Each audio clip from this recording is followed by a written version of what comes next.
Good evening to all of you. We're going to take a leisurely trip through time and our imagination tonight. One of the most intriguing what-if scenarios in Earth's lengthy history will be examined. What if Pangea, the ancient supercontinent, had never broken apart? What if the continents had remained together, forming a world completely different from the one we know today, rather than drifting apart like old friends after a reunion? Let me ask you a question before we start this investigation. Tonight, from where in the world are you listening? It's amazing to me that this story could be reaching you in places that were once connected by solid ground in ways we can hardly comprehend, like New York or New Delhi, Sao Paulo or Stockholm. Imagine our planet spinning tonight, its familiar continents strewn across the blue ocean like jigsaw pieces. Australia floats in glorious isolation. Africa is tucked away against the Atlantic. Europe is there, and North America is here. Doesn't this geography seem as permanent as the stars themselves? But in reality, what we're seeing is only a single frame in the longest movie ever produced. About 300 million years ago, long before the first dinosaur made its mark in prehistoric mud, the story of Pangea began. Imagine Earth as a young planet that is still figuring out how to organize itself. The continents were not the dependable, stable formations that we are familiar with today. They were restless nomads, driven and drawn by forces that existed far below the surface. All of Earth's land masses progressively merged during this period, resembling the pieces of a huge, three-dimensional puzzle.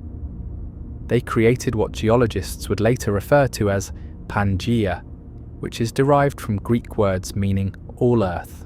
This was not merely a bigger version of any continent that exists today. Pangea, a single enormous landmass encircled by the vast ocean known as Panthalassa, was something completely different. Picture yourself standing on this supercontinent's shore. The land behind you extends for thousands of miles in all directions. Reaching the other side of the world doesn't require island hopping or ocean voyages. It was just solid ground that connected Siberia to South Africa and what is now Morocco to Manhattan. When you consider that a large portion of Pangea's interior was located more than 1,000 miles from the closest ocean, the idea of being landlocked itself takes on a new significance. This landmass's size defies our current knowledge of geography. It could take months to see the sea if you started walking toward it from the centre of Pangea. Nowhere on Earth today would have been as cut off from the sea as the interior regions would have been. In contrast to the deep interior of our hypothetical persistent Pangea, even the centre of Australia or Siberia appears to be coastal. However, Pangea did not survive in our timeline. Eventually, it started to fall apart due to the same restless forces that had held it together. The gradual disintegration of the supercontinent started around 200 million years ago. Initially, it divided into two smaller supercontinents, Gondwana in the south and Laurasia in the north.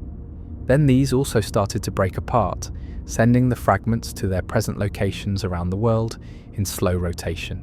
Tens of millions of years passed during this breakup, which is longer than complex life has existed on land.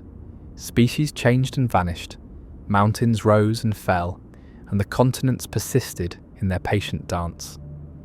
The Americas were divided from Europe and Africa by the Atlantic Ocean, which opened like a flower that blooms slowly. After breaking away from Antarctica, India started its incredible journey northward, eventually colliding with Asia to form the Himalayas. The magnitude of the forces causing this continental drift is almost poetic. Like a pot of thick soup cooking on a cosmic stove, the Earth's mantle churns deep beneath our feet. The vast circulation patterns created by hot material rising from close to the core, spreading outward, cooling, and sinking back down dwarf any surface weather system. The continents are pulled along by these convection currents, like leaves on a sluggish stream. Let's imagine a different story, though, tonight. What if the deep forces that propel continental drift had operated in a different way? Maybe a more stable pattern had developed among the convection currents in the Earth's mantle. Perhaps a more balanced system that held all the continents in place had been created by the more evenly distributed heat flow from the planet's core. Regardless of the process, suppose that Pangea had just remained together after it was formed. What sort of world would that have produced? The weather is the first thing we would notice, and this is where our made-up world starts to feel very different.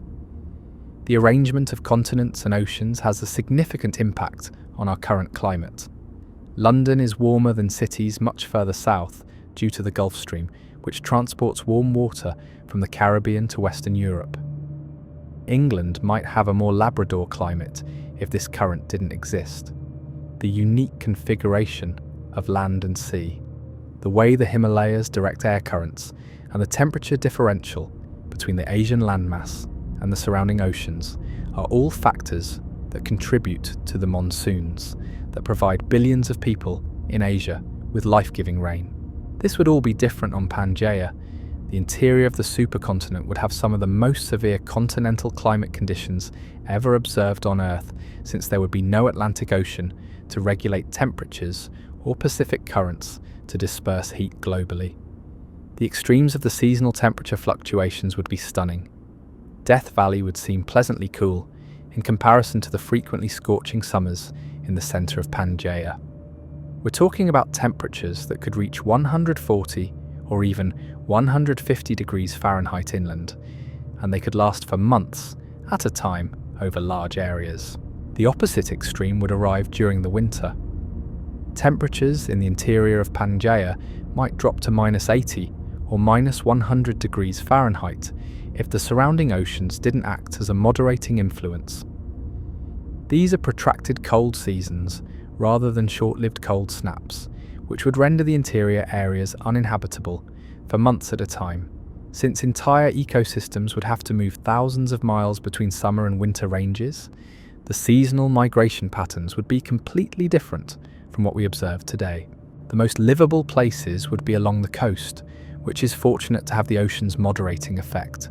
Conditions may be mild and stable here, where the shores of Pangea meet the vast Panthalassa Ocean. Every mile you travelled inland, however, would take you farther away from that oceanic influence and into a land of extremes that would test life in ways we can hardly fathom. Think about how the rain would behave in such a world. Nowadays, a large portion of our precipitation originates from water that has evaporated from the oceans and been transported inland by wind patterns. Very little moisture would be able to reach the deep interior regions of Pangea due to their great distance from the ocean.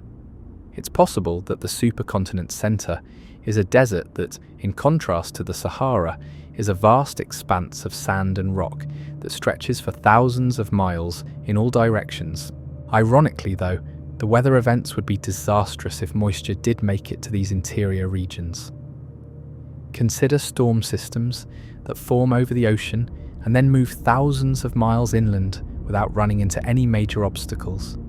These storms would have the time and room to develop into weather phenomena that are much larger than anything we have seen before. Supercells the size of entire nations could form from thunderstorms, producing tornadoes that could continue to be powerful for hundreds of miles. Over such a large landmass, the seasonal winds would produce their own spectacular phenomena. During the summer, Pangea's interior heated, creating massive low-pressure systems that drew air in from the coasts. Dust and sand from the interior deserts could be carried thousands of miles by these winds, which could reach speeds that would be considered permanent hurricanes. From space, one could see the dust storms, massive brown clouds that could cover regions the size of contemporary countries. I sincerely hope you will think about subscribing to follow me on my future explorations if you are enjoying this voyage into a different Earth. These thought experiments have a profoundly fulfilling quality, don't they? They give us a new perspective on our own world. Let's now take a moment to imagine what the actual landscape might look like. The geography of Pangea would be completely foreign to us without the distinct mountain ranges and river systems that developed as the continents broke apart and collided in novel ways. as well as the erosion patterns produced by our current configuration of distinct continents. Consider the formation of mountains on our planet. The collision of continents produced many of our great ranges. When India slammed into Asia, the Himalayas rose. During Pangea's initial assembly, North America and Africa collided to form the Appalachians. Africa and Europe collided to form the Alps. These collision-based mountain ranges would not have developed in our alternate universe, in which Pangea never broke apart. Rather, it would be a different force that would drive the mountain building on our persistent Pangea. Massive shield volcanoes, possibly bigger than anything we see today, could be formed by volcanic activity. We can see what happens when volcanic hotspots have time to develop without being swept away by plate tectonics in the Hawaiian Islands. Such hotspots could produce volcanic peaks that dwarf Mount Everest and produce truly astounding mountains on stable Pangea. The Appalachian Mountains would have had hundreds of millions more years to develop. In our world, they were created when North America and Africa collided during Pangea's assembly. If the Atlantic Ocean hadn't opened up to separate the continents, these mountains might have kept growing, or they might have been eroded into soft, undulating hills. They would not resemble the Appalachians of today in any way, though the precise result would depend on the tectonic activity that is still occurring beneath them. On our alternate Earth, rivers, those patient landscape sculptors, would take completely different routes.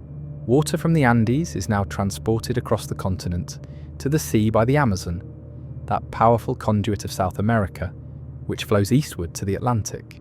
The Amazon might flow completely differently on Pangea if its waters weren't received by the Atlantic. It might eventually reach the supercontinent's northern shores after bending northward through what are now Colombia and Venezuela. Or perhaps it would be a part of a vast network of rivers that swept westward across Pangea's whole width, merging with waters from Africa and Asia to form an unthinkable transcontinental waterway. Consider a river that rises in the mountains of what we call Tibet, travels through the plains of what we call Europe, gathers tributaries from what we call Africa, and ends up at the sea close to what we call Peru. A river like that would span thousands of miles, traverse various climate zones, and transport sediments from a variety of geological formations. The resources and trade opportunities available to the civilizations that grew up along such a waterway would be unmatched in our world. The Nile, a comparatively small river in our world that traverses a slender strip of green in the African desert, may be a component of a much larger system on Pangea. The Nile might merge with other African rivers to form a vast inland sea or flow all the way across the supercontinent to reach the ocean on the other side if the Mediterranean and Red Seas didn't restrict African drainage patterns. Currently flowing south through North America to the Gulf of Mexico, the Mississippi could instead flow eastward across the connected landmass, joining rivers from Asia and Europe to form previously unheard of continental drainage systems. Building cities and civilizations alongside such rivers would present enormous engineering challenges, but it would also present opportunities for trade and transportation. On Pangea, lakes would also convey a different message. The unique glacial history of North America, which was influenced by ice sheets that formed and melted as the continent drifted to its current location, is partially responsible for the existence of the Great Lakes. Glacier patterns would be entirely different on our stable Pangea, possibly resulting in inland seas that are much larger than anything we currently know. Imagine a Mediterranean-sized freshwater sea in the centre of the supercontinent that is nourished by rivers coming from all sides. In this context, the story of ice ages becomes especially intriguing. The location of continents in relation to the poles, the configuration of ocean currents, and the particular processes by which ice sheets can form and spread all affect ice ages on our planet. Ice ages on Pangea would follow completely different laws. The massive landmass may sustain ice sheets of previously unheard of magnitude during glacial periods. Glaciers could stretch thousands of miles from the polar regions toward the equator during an ice age on Pangea, forming ice sheets that would cover an area larger than present-day Antarctica. The land beneath such ice masses would be depressed by their weight, forming massive basins that could eventually fill with meltwater during interglacial periods. A Pangean ice age ending would be an unthinkable spectacle. Biblical deluges would seem like spring showers as the enormous ice sheets melted and unleashed floods. Meltwater rivers could sculpt canyons throughout the supercontinent, producing topography that would dwarf the Grand Canyon. With each glacial cycle, the rushing water would carry massive loads of sediment, possibly filling inland seas and forming new landscapes. Let's now focus on life itself, as this is where our alternate Pangea diverges from the real world in the most fascinating ways. Isolation is essential to evolution. Animal and plant populations gradually diverge into separate species as a result of adaptation to their unique environments. A prime example are the finches of the Galapagos Islands, which served as a source of inspiration for Darwin's theories on natural selection. The variety that provided such a clear picture of evolution in action was the result of the slightly different ways that each island's distinct environment shaped its finch population. Such isolation would be far less common on our Pangea, which never broke apart. With the exception of climatic zones and physical obstacles like mountain ranges and rivers, species may be able to spread throughout the entire supercontinent. This could have led to completely different evolutionary pathways that are hard for us to imagine, but it could also have prevented much of the amazing diversity that we see in life today. Think about the warm-blooded animals that would eventually become our own species, the mammals. Different groups of early mammals were isolated on different continents in our world due to the breakup of Pangea. This resulted in the evolution of placental mammals in most other places, marsupials in Australia, and the now extinct multituberculates in other places. The diversity of mammals that exist today is the result of the distinct evolutionary paths taken by each group. The competition between these groups would have been very different on our Pangea, which was never divided. A world where all mammals use similar reproductive techniques might have resulted from one group controlling the entire supercontinent. Suppose that all mammals were marsupials and that they carried their young in pouches. Or suppose that the placental strategy was so effective that marsupials never had a chance to establish themselves anywhere. On the other hand, even more dramatic mammalian evolution could have resulted from Pangea's enormous size and diverse climate. Mammals may have evolved into forms that are nearly alien to us due to the vast distances and drastic climate gradients they had to adapt to.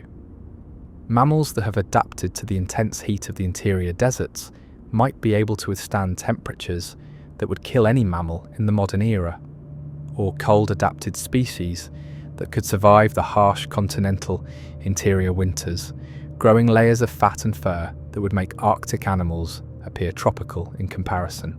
Large predators make for an especially interesting story. Each continent in our world has its own apex predators. North America developed its own distinct lineages. Asia produced tigers, South America produced jaguars, and Africa gave us lions and leopards. These large cats each reflect millions of years of evolution in relative isolation, adjusting to the unique hunting conditions and prey animals of their respective continents. These various cat lineages may never have split apart on Pangea. We might have a single, extremely successful predator species that spreads throughout the entire supercontinent in place of the stunning diversity of big cats that we see today. This uber cat, which evolved to hunt the enormous prey animals that might develop on such a vast landmass, may be bigger and more powerful than any contemporary big cat. Or it's possible that a completely different kind of predator won the competition. Perhaps the dominant predators on Pangea were large birds, like the terror birds that once dominated South America. Imagine small dinosaur-sized raptors that hunt in packs across the supercontinent's vast plains. They would be flightless, but incredibly quick. The story of the herbivores would also be different. different continents in our world have come up with different ways to deal with the problem of eating a lot of plants. Australia produced giant wombats and kangaroos. South America produced ground sloths and glyptodonts, and Africa produced elephants and rhinos. The evolution of herbivores that dwarf anything in the modern world and are suited to travelling great distances between seasonal feeding grounds may be observed on Pangea. Imagine herds of plant eaters the size of small buildings, moving thousands of miles between the interior plains, where they feed during the short, scorching summers, and the coastal regions where they spend the winter. These animals may have developed unique adaptations to survive Pangea's harsh climates, such as the capacity to estivate during the hottest times of the year, or the development of thick fur that they could shed entirely during summer migrations. Another interesting case study is birds. On remote continents or islands, many of our most amazing bird species developed. The remarkable diversity of South American hummingbirds, Australia's varied parrots, and New Zealand's distinctive birds, all of which evolved without mammalian predators, all developed in relative isolation. It's possible that bird evolution on Pangea followed more consistent patterns, which might have resulted in less diversity, but also some incredibly amazing adaptations. Pangea might have pushed bird evolution toward better flight abilities if it hadn't been for the isolation that allowed flightless birds to evolve on islands and continents free of predators.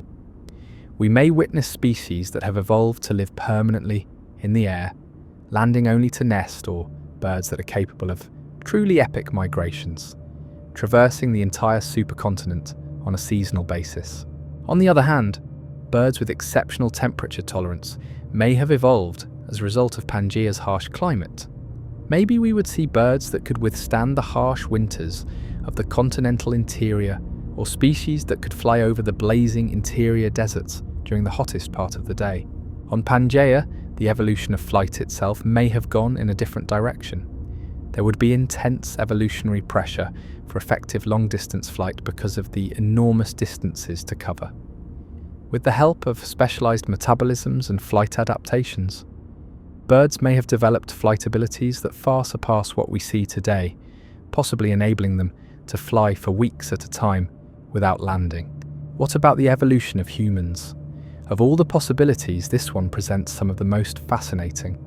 According to our timeline, early humans first evolved in Africa before migrating in waves around the globe and coming into contact with diverse environments that influenced them in different ways. A tale of extraordinary adaptability and diversification can be found in the evolution of various human populations that have adapted to everything from tropical forests to Arctic conditions. Different genetic adaptations developed as a result of human populations being isolated on different continents for tens of thousands of years. Some populations' capacity to digest milk into adulthood, the Andean and Tibetan peoples' adaptations to high-altitude living, and the different skin pigmentation adaptations to varying levels of solar radiation are all examples of evolutionary responses to distinct environmental challenges faced separately. Human evolution may have been more homogeneous on Pangea, but it may also have been sped up by the ongoing interactions between various groups. Human populations would have been in constant contact throughout the supercontinent, rather than evolving in relative isolation for thousands of years. A more genetically homogeneous human species may have resulted from this continuous gene flow, which may have inhibited the emergence of unique local adaptations. On the other hand, Pangea's harsh environment may have pushed human evolution in unimaginable directions. Human adaptations may have been far more extreme than those observed in contemporary populations due to the difficulty of surviving in the sweltering interior during the summer and the bitter cold during the winter. Maybe we'll see people who can withstand temperatures that would kill any modern person in a heartbeat. Without a doubt, the course of human technological development would have been different. The necessity of overcoming water barriers and surviving in isolation has fueled a large portion of our technological advancement. These stresses would not exist on Pangea, but they would be replaced by the necessity of surviving in harsh continental environments and making long overland treks. Early humans on Pangea may have directed their technological innovation toward long-distance overland travel and desert survival rather than boats and ships. Advanced techniques for navigating across large, featureless landscapes, specialized equipment for surviving extreme temperatures, and sophisticated water-finding and water-carrying technologies could all be developed. Another intriguing conjecture is language development. Thousands of different languages have developed in our world as a result of human populations becoming separated. Languages spoken by remote communities, such as those in the Amazon region or Papua New Guinea, frequently have distinctive grammatical structures and ways of structuring ideas that reflect various worldviews. Because human groups on Pangea were constantly in contact with one another, we might have witnessed the emergence of a more cohesive language throughout the supercontinent, or even more intricate linguistic evolution, as various groups continued to communicate while adjusting to the various climatic zones spread out across the enormous land mass. Although there is constant borrowing and influence between the languages of desert dwellers, mountain peoples, and coastal populations, the linguistic diversity may be arranged along climatic rather than geographical lines. The necessity of communicating over great distances may have sped up the development of writing systems. Writing may have become a continental necessity much earlier in human history, leading to more advanced and standardized writing systems, rather than evolving slowly in isolated areas. I'd love to know if this exploration is as thought-provoking to you as I hope it is. If you're enjoying these bedtime excursions through alternate histories and possibilities, please consider subscribing. Thinking about these alternative routes our world could have taken has a certain enchantment.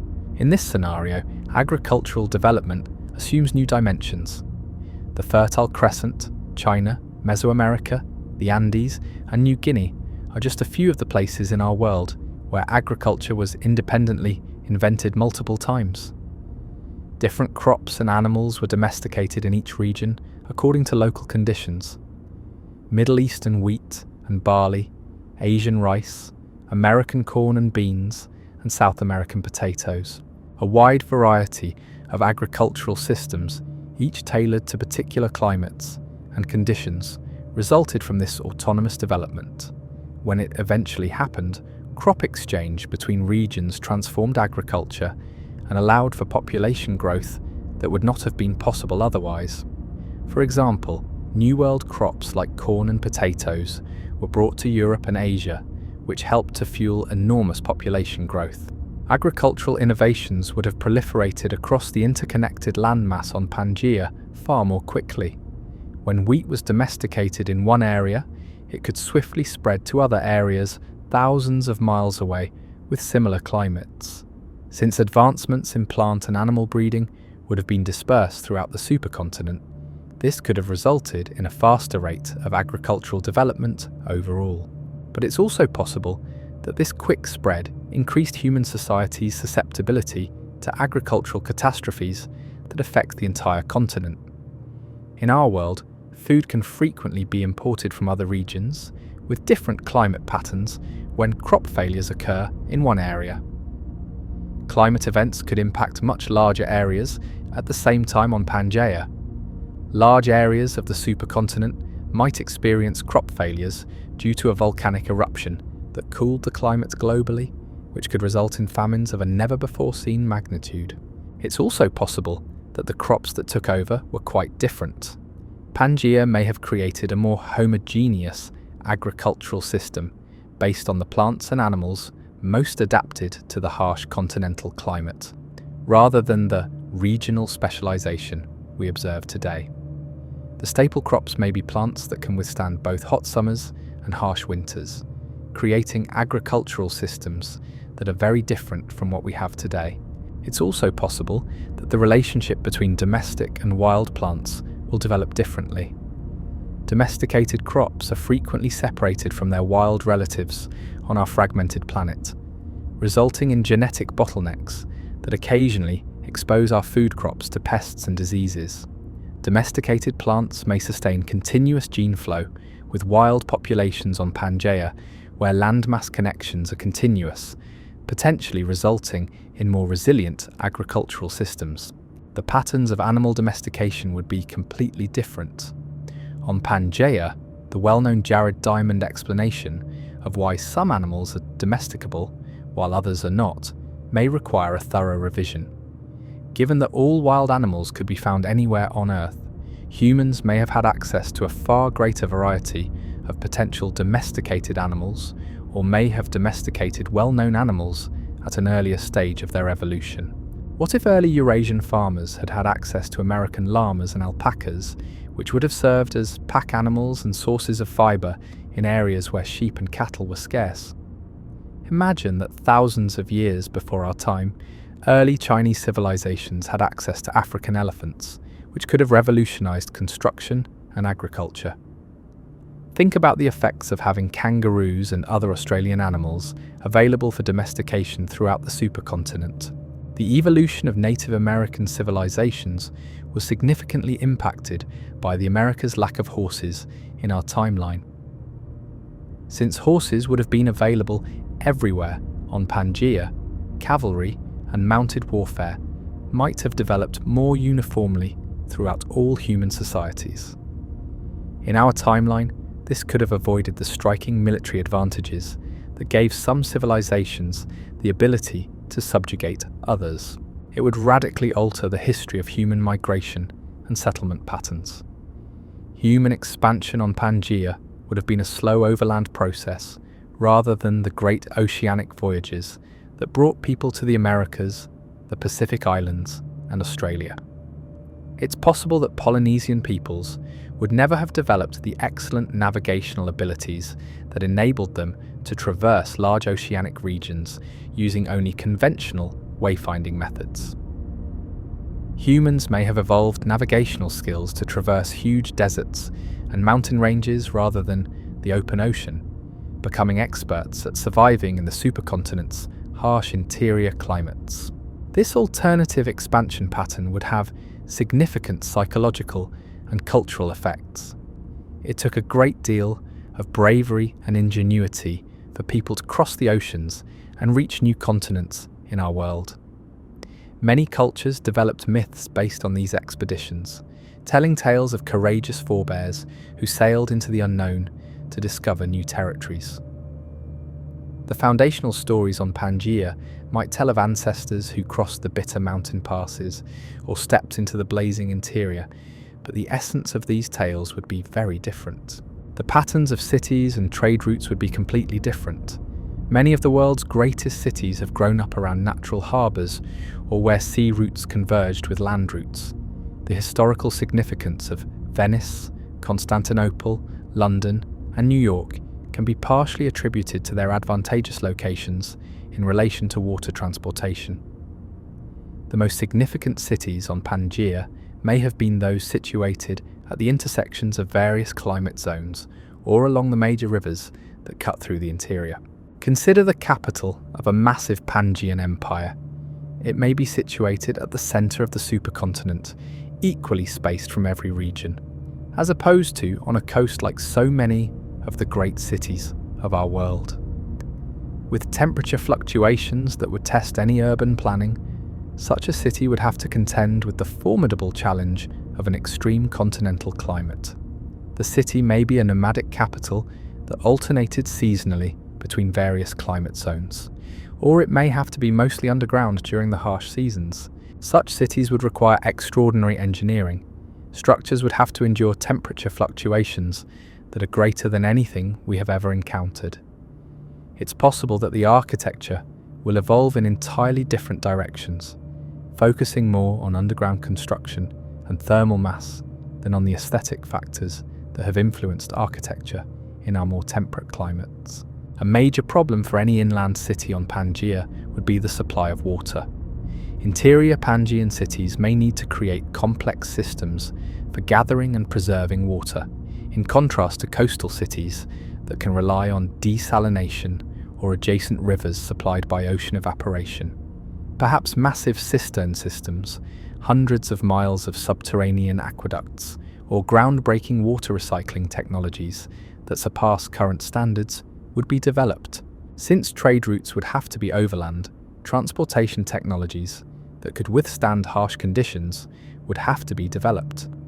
The great vessels of commerce may be specialized overland vehicles that can traverse the interior's bitter mountain passes and scorching deserts in place of ships.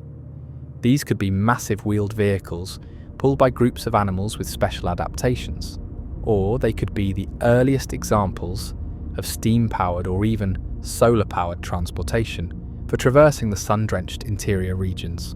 Additionally, there would be fundamental differences in the relationships between various civilizations. Before coming into contact with one another, civilizations in our world frequently evolved independently for centuries or even millennia. A large portion of world history was shaped by the dramatic meetings between formerly isolated civilizations, such as the meeting of Europeans and Americans. Our world has been significantly shaped by the technological advantages that certain civilizations have developed in isolation, the diseases that spread when previously isolated populations come into contact, and the cultural exchange that takes place during these encounters. Because overland contact would always be a possibility on Pangea, diseases, cultural practices, and technological advancements would spread much more slowly but steadily. As nearby societies fought for resources across the vast landmass, this could have resulted in more ongoing, lower-level conflict, but it could also have avoided the stark technological differences that defined our world's history of civilizational contact. No civilization could emerge in total isolation if there were no ocean barriers. Eventually, traders, migrants, or conquerors from other areas would come into contact with even the most isolated groups. Since innovations would have spread swiftly throughout the entire supercontinent, this could have resulted in a faster overall rate of technological and cultural development. The development of the distinctive cultural and technological solutions that emerged from isolation in our world, however, may have also been impeded. On Pangea, disease patterns would be entirely different. Isolated populations in our world have frequently become immune to diseases that are specific to their area, but they are still susceptible to diseases that are specific to other areas. The consequences of prolonged geographic isolation are reflected in the devastating effects of European diseases on Native American populations, the spread of plague along trade routes, and the regional variations in disease resistance that influenced colonial encounters. Diseases would spread more easily throughout the entire landmass on Pangea due to the constant contact between populations, but populations would also have more opportunities to build up broader resistance. As populations adapted to a greater variety of pathogens over longer periods of time, this could have resulted in either more catastrophic pandemics that could have afflicted the entire human population at once or, on the other hand, more robust overall human health. The continuous knowledge sharing among healers from various areas may have sped up the development of medicine, but it may also have faced the difficulty of addressing increasingly complex disease environments where pathogens from different parts of a supercontinent could interact in unpredictable ways. In this context, the term exploration itself assumes a different meaning. Pangean exploration might concentrate on entering the hostile interior regions of the supercontinent rather than an era of exploration motivated by the desire to discover sea routes to far-off places. By discovering passes through mountain ranges that connected various climate zones, or by charting river routes through the centre of the landmass, the great explorers may have learned to survive in the harsh continental climates. Compared to ocean voyages, these interior expeditions may be even more difficult. Interior exploration on Pangea would require survival skills tailored to the most harsh terrestrial conditions on Earth, whereas ocean crossing required navigational skill and bravery. Without the celestial reference points that allowed ocean navigation, explorers would have to endure temperature extremes that are greater than anything we experience on Earth, carry massive amounts of water across desert regions, and navigate over great distances. Compared to the maps of our era of exploration, the maps produced by such expeditions would depict stories of discovery that are very different. Rather than mapping new continents and ocean routes, Pangean cartographers might map mineral resources dispersed throughout the vast landmass, seasonal animal and nomadic migration routes, and water sources across vast deserts. Pangea would be affected very differently by both natural and man-made climate change. Climate change-threatened species in our world frequently have the choice to migrate to more hospitable habitats, sometimes even across oceans to continents. Overland migration would be simpler on Pangea in certain respects, but it might be more challenging in others due to the supercontinent's immense size and stark climate variations. During a period of climate change, a species that is acclimated to Pangea's mild coastal regions may not be able to traverse the harsh interior to reach other suitable coastal areas. During climate change, the interior areas may serve as a massive barrier, keeping coastal species from getting to other coastal refugia. On the other hand, species that have adapted to the harsh interior conditions may have access to vast ranges, which could make them more resilient to changes in the climate, but also highly dominant when the circumstances are right. Human societies would encounter comparable difficulties. If moving to another coastal area meant traversing thousands of miles of hostile interior territory, a coastal civilization threatened by rising sea levels or shifting weather patterns might find it very challenging. Since migration would not always be a practical option, this could result in the development of more robust adaptation strategies. Additionally, the scope of climate impacts may be more severe. The existence of several continents and oceans helps to moderate and disperse the effects of volcanic eruptions, which can have regional or even global climate effects. Major volcanic eruptions may have more severe and protracted effects on Pangea because of the massive landmass, which may produce more extreme seasonal temperature swings and more persistent weather patterns. The effects of an ice age would be especially striking. The massive landmass could sustain ice sheets of previously unheard of proportions during glacial periods, possibly enclosing regions bigger than present-day Greenland and Antarctica combined. On a scale that is dwarfed by anything in our geological record, the weight of such ice masses would drastically change the continent's shape, forming massive basins and altering river courses. Whole regions would be reshaped by flood events caused by the melting of these ice ages.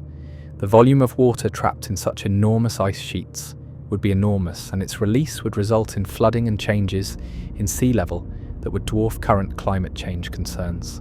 Human comprehension of the world would also evolve along distinct trajectories.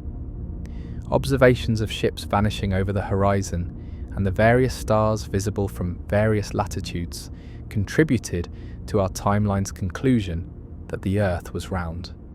Humans may have created quite different models of geography and astronomy on Pangea, where there was no limit to overland travel. Since the majority of human experience involved travelling overland across what seemed to be an endless, flat surface, the idea that the Earth is a sphere may have been more challenging to develop. Alternatively, because observers could travel thousands of miles overland to make observations from drastically different latitudes, the extreme distances possible on Pangea may have facilitated astronomical observations. In contrast to the celestial navigation that became so crucial in our maritime world, the development of mathematics and navigation may have placed a greater emphasis on surveying and navigation on land. It's possible that Pangean scholars created complex mathematical tools that we never had to develop in order to measure and map great overland distances. Tonight, as our exploration of this alternate world draws to a close, let's pause to think about the lessons this thought experiment might teach us. Our actual world, with its divided continents and remote populations, has provided us with amazing diversity, but it has also made us extremely vulnerable. When contact did eventually occur, the isolation that fostered the development of unique species and cultures also left them vulnerable. With its ever-present connections, our hypothetical Pangea may have been more stable in some respects, and less vulnerable to the catastrophic collapses that have characterized our real history, when formerly isolated populations unexpectedly came into contact with novel diseases, technological advancements, or cultural customs. More resilient and adaptive societies may have been produced by the slow, continuous flow of genes, concepts, and inventions. However, it's also possible that our alternate reality was less inventive, less varied, and less able to produce the unexpected breakthroughs that have contributed to the rich and unpredictable history of our real world. On Pangea, the innovative solutions that arise from isolation, the distinctive adaptations that arise when populations are split apart, and the creative explosion that happens when previously isolated groups suddenly come into contact would all be absent or significantly diminished. Pangea's climate problems serve as a reminder of how much geography influences life. We can better understand how much our own livable climate depends on the moderating influence of oceans and the particular land-sea arrangements that we often take for granted when we consider the extreme continental conditions in the interior of our hypothetical supercontinent. The pleasant temperatures that the majority of us enjoy are actually extremely uncommon and rely on the specific configuration of the land masses and ocean currents on our planet. Our thought experiment's biological ramifications demonstrate how much of the diversity in modern life is dependent on the isolation that continental drift brought about. Populations were split apart and given the freedom to evolve in different ways, which is why so much of what we find beautiful and fascinating about life on Earth exists. From the distinctive species of the Galapagos to the unique fauna of Madagascar. A world with fewer species overall might have resulted from Pangea's lack of this isolation, but those species might have been incredibly resilient and adaptive. Pangean species may have retained greater genetic diversity within each species, making them more resilient to illnesses and environmental changes, had there not been the genetic bottlenecks that frequently occur in isolated populations. However, we may have also lost out on some of the most amazing advances in evolution. The particular difficulties of island life or continental isolation led to the evolution of many of our most fascinating animals and plants. On Pangea, the intriguing evolutionary tales of island birds losing their ability to fly, isolated populations developing gigantism, and plants developing special chemical defenses in the absence of particular herbivores would all be different or non-existent. Additionally, there would be a significant shift in the way humans interact with other species. Large animals that had evolved independently of humans have frequently gone extinct in our world due to human expansion. Giant marsupials like Diprotodon and Megalania went extinct when humans arrived in Australia. Mammoths, giant ground sloths, saber-toothed cats, and numerous other large species vanished at the same time that humans arrived in the Americas. From the elephant birds of Madagascar to the moa of New Zealand, the pattern is repeated on islands all over the world. Megafauna and humans would have co-evolved over far longer time periods on Pangea. It's possible that large animals have improved their defenses against human hunting methods, or that humans have, out of need, evolved more environmentally friendly hunting techniques. The evolution of the naive behaviour that made island species so susceptible to human arrival may have been avoided by the constant presence of humans. On the other hand, the large species may have gone extinct even faster due to the concentrated human population on a single landmass.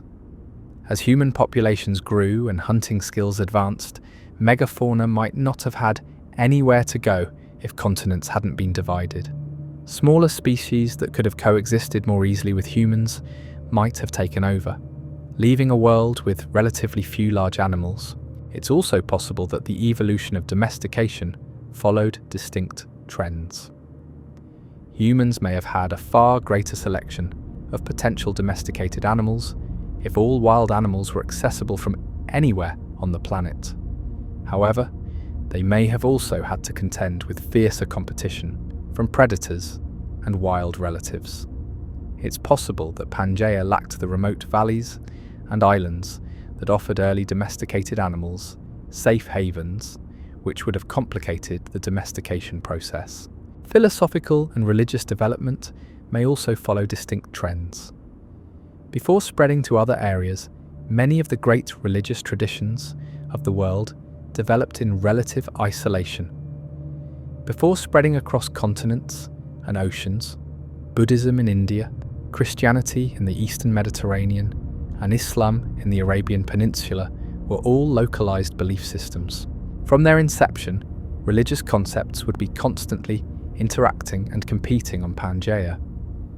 More syncretic traditions, where various spiritual practices more easily merged, may have resulted from this.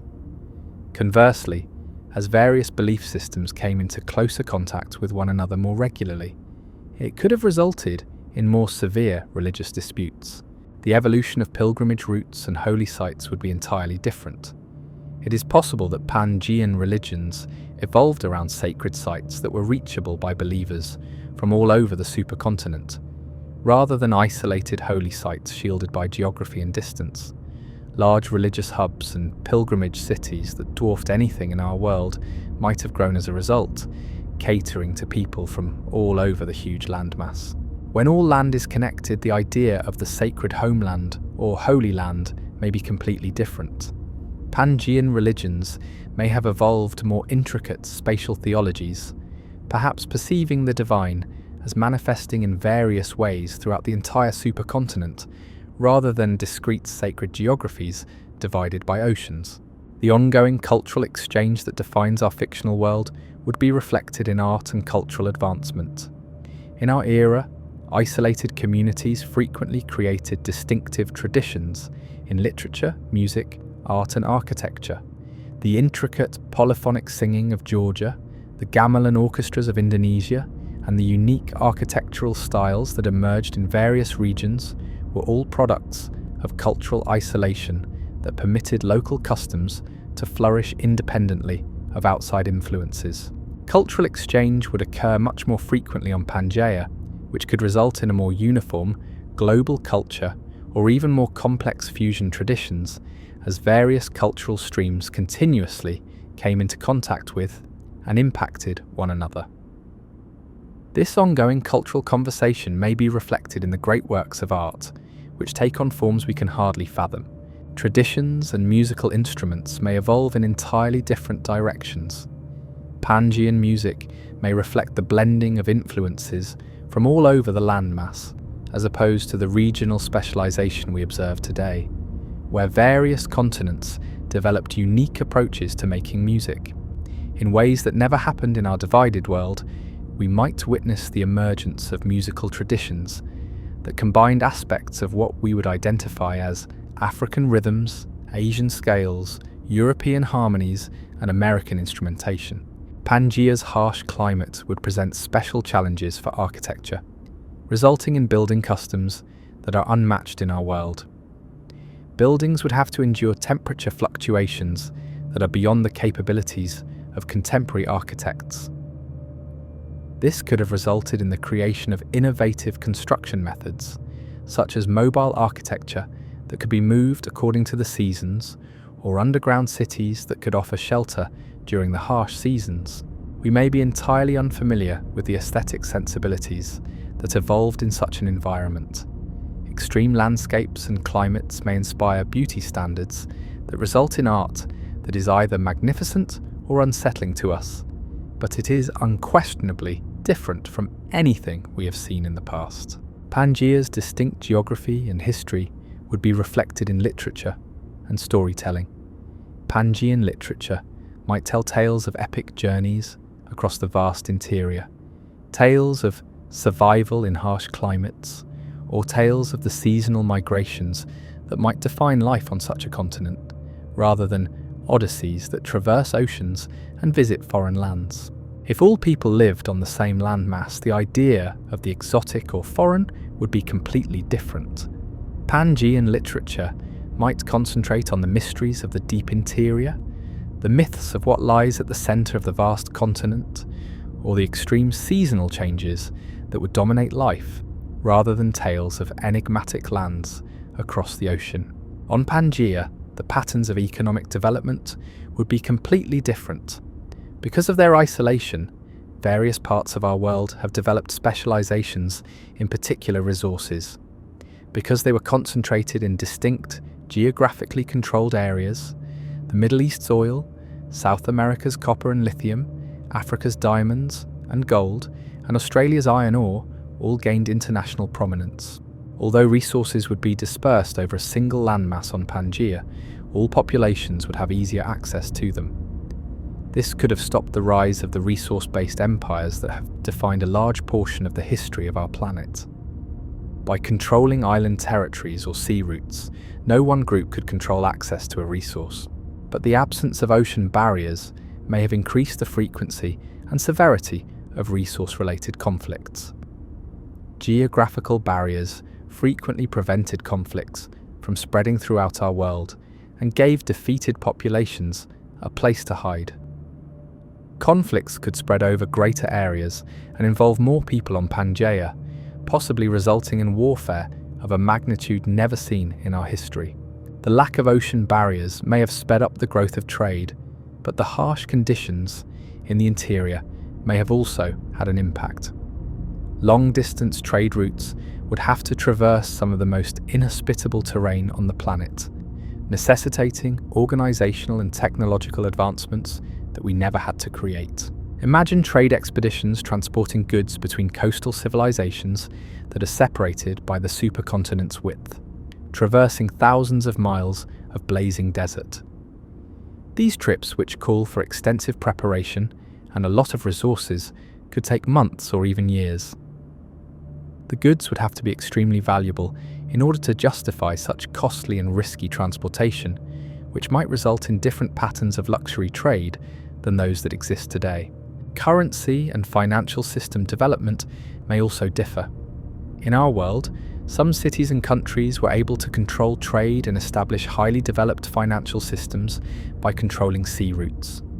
The overland character of all trade on Pangea may have resulted in distinct commercial strategies, possibly emphasizing resource management and caravan organization more than the maritime banking systems that evolved in our world. Additionally, the idea of national boundaries would be entirely altered. Oceans serve as natural borders in our world, aiding in the delineation of nations and empires. Boundaries would be more disputed and flexible on Pangea. Large empires may be able to grow due to the great distances, but they may also be challenging to maintain and manage due to the absence of natural barriers.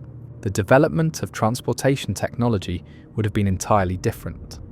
Pangean civilizations may have created advanced overland transportation systems in place of the ships and navigational methods that enabled humans to traverse oceans.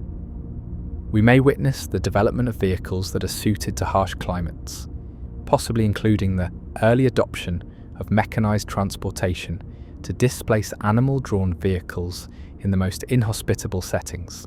Building roads and other transportation infrastructure across such a wide range of harsh climates would present tremendous engineering challenges. In certain climate zones, roads may need to be constructed according to different standards, taking into account the thermal expansion and contraction that would take place over such wide temperature ranges. There would also be special difficulties in communicating over long overland distances. Pangean civilizations may have created complex overland communication networks in place of the signal systems that evolved for maritime communication. In order to overcome the difficulties of distance, we might witness the early development of mechanical or even electrical communication systems, or the development of relay systems that use fires or mirrors to transmit messages hundreds of miles away. Human populations and various ethnic groups would have radically different relationships. Geographic isolation and environmental adaptation are frequently linked to ethnic differences in our world. Many of the ethnic and cultural differences that exist today are the result of relatively recent contact between previously divided populations. Human populations on Pangea might be more homogeneous or even more diverse as various groups adapted to different climate zones while still in contact.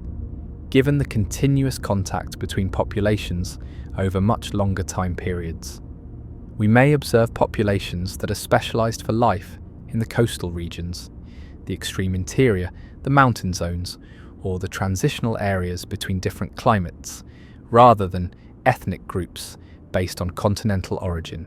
It's possible that these populations have evolved more drastic physical and cultural adaptations than anything we observe in our own world. It's possible that people who adapted to living in the sweltering interior developed improved heat tolerance and distinct water-saving strategies. It's possible that those who evolved for the harsh winters improved their resistance to cold and created new social structures that helped them endure the drastic seasonal shifts. People would need to be prepared for life in such a diverse and demanding environment by educational systems. Pangean education may need to prepare students for interaction with diverse populations across the vast landmass and for survival in multiple extreme environments, rather than the more specialized educational systems that evolved in our more moderate and divided world. Natural philosophy and science would also develop in different directions. The unique geography of our planet allowed us to make observations that led to many of our greatest scientific discoveries. Coastal observations provided the basis for our understanding of tides.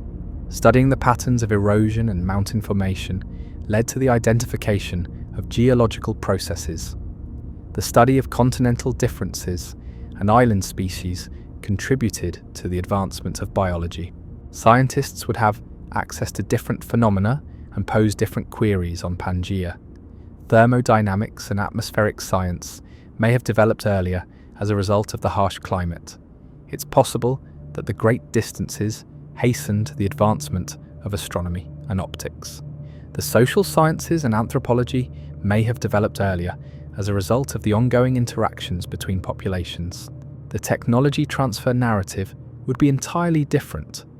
It can take centuries for technological advancements to spread from one continent to another in our world. It took hundreds of years for the stirrup, which originated in Asia, to make its way to Europe. The same pattern applied to gunpowder. Over the course of decades or centuries, innovations such as paper and printing spread along trade routes. Innovations in technology would proliferate far more quickly on Pangea, which might result in more consistent technological advancement throughout all human societies. As inventions would be honed and enhanced by inventors throughout the supercontinent, this could have sped up technological advancement overall, while also preventing the technological advantages that allowed some civilizations to dominate others in our world. But Pangea's harsh environment may have also produced special technological difficulties that would spur innovation in previously unconsidered areas. It's possible that the early development of advanced materials science and climate control technologies was prompted by the necessity to survive in environments that can reach temperatures of 150 degrees Fahrenheit in the summer and minus 100 degrees in the winter. Additionally, there would be new opportunities and challenges associated with knowledge preservation. In our world, knowledge that was lost in one place can occasionally be preserved by isolating it from other areas. During the Dark Ages in Europe, a large portion of Greek knowledge was preserved in the Islamic world. Even when comparable advancements in other areas were lost, Chinese innovations persisted. Since inventions and discoveries would have been preserved in several places at once, the continuous contact on Pangea may have made knowledge more secure overall. However, because there would be fewer isolated repositories to preserve information during significant disruptions, disasters that affect an entire continent could also result in a more catastrophic loss of knowledge. Libraries and educational institutions may also have evolved in different ways. Pangean scholarship may have focused on organizations that could communicate and work together over great distances rather than the remote monasteries and academies that preserved and advanced knowledge in our world. This could have resulted in the early creation of systems for academic collaboration and long-distance communication. Living in such a world would have a significant psychological impact that would be hard for us to completely comprehend.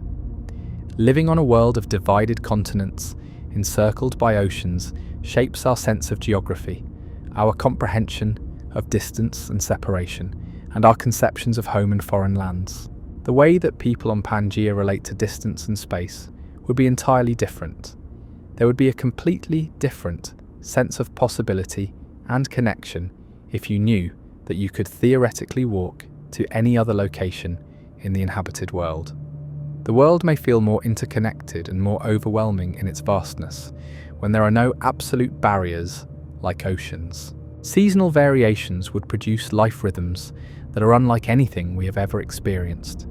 It may be necessary for entire civilizations to adjust to drastic seasonal shifts, possibly leading to the development of nomadic lifestyles that followed resource availability and temperature over hundreds or thousands of miles annually. In the interior, where most human activity followed seasonal patterns that capitalized on the fleeting moments when extreme conditions subsided, the idea of permanent settlement may be less prevalent. More advanced portable technologies and social structures that were suited to continual mobility may have resulted from this. It's worthwhile to consider what this thought experiment tells us about our own world as we draw to a close our journey through this alternate Earth. Because of the fragmentation of Pangea and the subsequent drift of continents, the planet we currently live on has conditions that appear nearly impossible for the emergence of complex life and human civilization. A world where life could flourish in remarkable diversity was made possible by the moderate climates made possible by our current land-sea arrangement, the isolation that allowed for the development of diverse species and cultures, and the ocean barriers that offered protection while still permitting eventual contact and exchange. Because of the natural laboratory that our divided continents have provided, life has been able to try out an infinite number of strategies for surviving and procreating. Human exploration and migration eventually brought these divided populations back together, weaving a complex web of genetic, cultural, and technological exchange that has sped up human development in ways that might not have been feasible on a single Pangea. When compared to the harsh circumstances that might have defined our alternate Pangea, the mild seasonal variations that most of us encounter, the consistent availability of fresh water, and the stable climate zones that permit predictable agriculture, all of these things that we frequently take for granted are actually pretty amazing. However, our thought experiment also highlights some of the weaknesses in the world we live in today. Vulnerabilities resulted from the isolation that produced such exquisite diversity. When isolated species and cultures eventually came into contact with external influences, they frequently showed signs of fragility. Some of the most traumatic incidents in our history have resulted from the drastic effects of contact between previously isolated populations. Maybe we can learn from this for the future as well. We may be heading closer to the continuous contact that would have defined Pangea as our world grows more interconnected through technology and international communication. The advantages of this connection are clear: quick innovation sharing, instantaneous communication over long distances, and the capacity to plan responses to global issues. However, we may also be losing some of the advantages of diversity and isolation that influenced our growth. The cultural and biological diversity that has been one of our world's greatest assets may be diminished by the homogenizing effects of global trade and communication. Without the refuge and alternate strategies that geographical separation once offered, the problems we face may increasingly impact all of humanity at once. Perhaps as you get ready for bed tonight, you'll have a dream about traversing that enormous supercontinent and feeling the firm ground beneath your feet that links places that we now consider to be inconceivably far apart. Imagine being thousands of miles from any ocean, in the middle of Pangea, surrounded by environments that have been shaped by forces and climates that are unlike anything we have ever seen. Imagine the sky being painted in hues we might never see in our world of divided continents and temperate climates as the sun sets over those endless interior plains. Consider the unusual creatures that might have developed there, suited to environments that test life in ways we can hardly fathom. Think about the possible human societies that emerged as a result of the necessity to endure harsh environments while preserving communication over great distances. We live on a planet of amazing diversity and beauty that was formed by the breakup of Pangea and the ensuing dance of continental drift. The well-known forms of the continents, divided by azure seas, symbolize not only our current location, but also one potential result of profound forces that have shaped our world for hundreds of millions of years. Perhaps your perspective will change when you see a map of the world tomorrow. In the much longer story of our planet's evolution, those continents that appear to be so permanent and distinct are actually only temporary arrangements. Although the world we currently live in is not the only one that could have existed, it is the one that made it possible for us to be here tonight, sharing these stories despite the distances that separate us. A world where a story told in one location can reach listeners in countless others, divided by oceans that once existed and residing on continents that were once joined, was made possible by the breakup of Pangea. Perhaps the most amazing gift our planet's unique history has given us is this unity, despite diversity, this connection across separation. Rest well, and may your dreams be full of admiration for the amazing world that is, as well as the wonder of all the worlds that could have been. I appreciate you coming along with me on this trip to a world that never existed, but that, in our dreams, could always exist. I sincerely hope you will subscribe and join me for more adventures into the intriguing what-ifs of our planet's history if you've enjoyed this look into alternate Earth histories. The ground beneath your feet has travelled farther through space and time than any of us will ever go, carrying the accumulated stories of billions of years to this very moment we share together. Sweet dreams wherever you may be listening in this marvellously fractured world.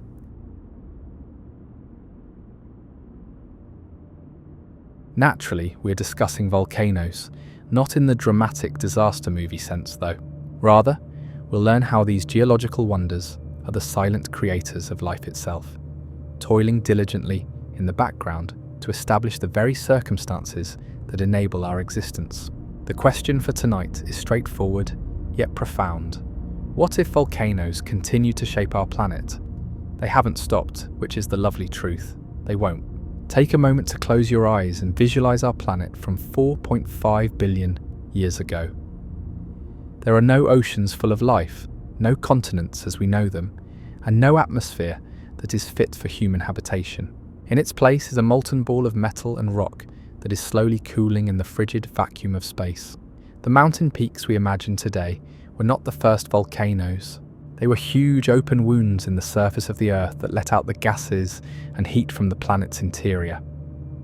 Something remarkable was accomplished by these ancient volcanic processes. They started forming the air we breathe now.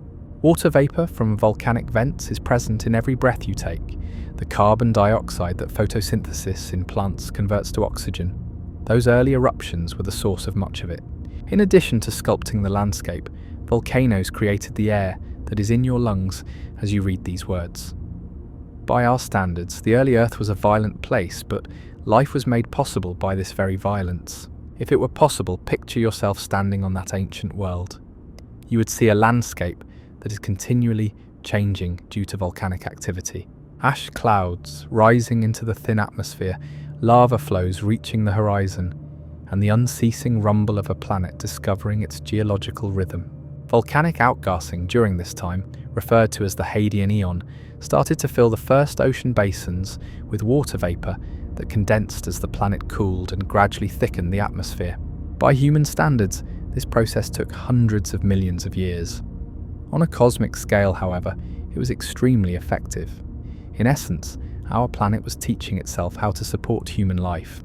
Additional water and organic compounds were added by the early period's bombardment of asteroids and comets, but volcanic activity provided the stable base that prevented these contributions from just boiling away into space. Early Earth would have remained frozen and unable to sustain the liquid water necessary for life if it hadn't been for the greenhouse gases emitted by volcanic activity. However, let's go ahead in time to a point when our planet had started to stabilize a little. The earliest simple life forms emerged in the oceans of Earth some 3.5 billion years ago.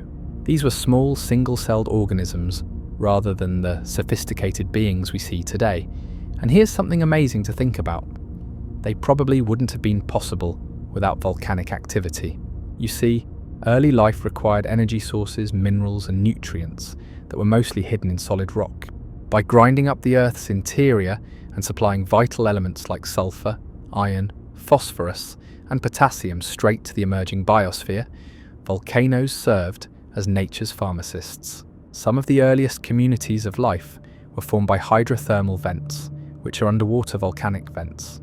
They produced warm, mineral-rich water that was ideal for the evolution and growth of early organisms.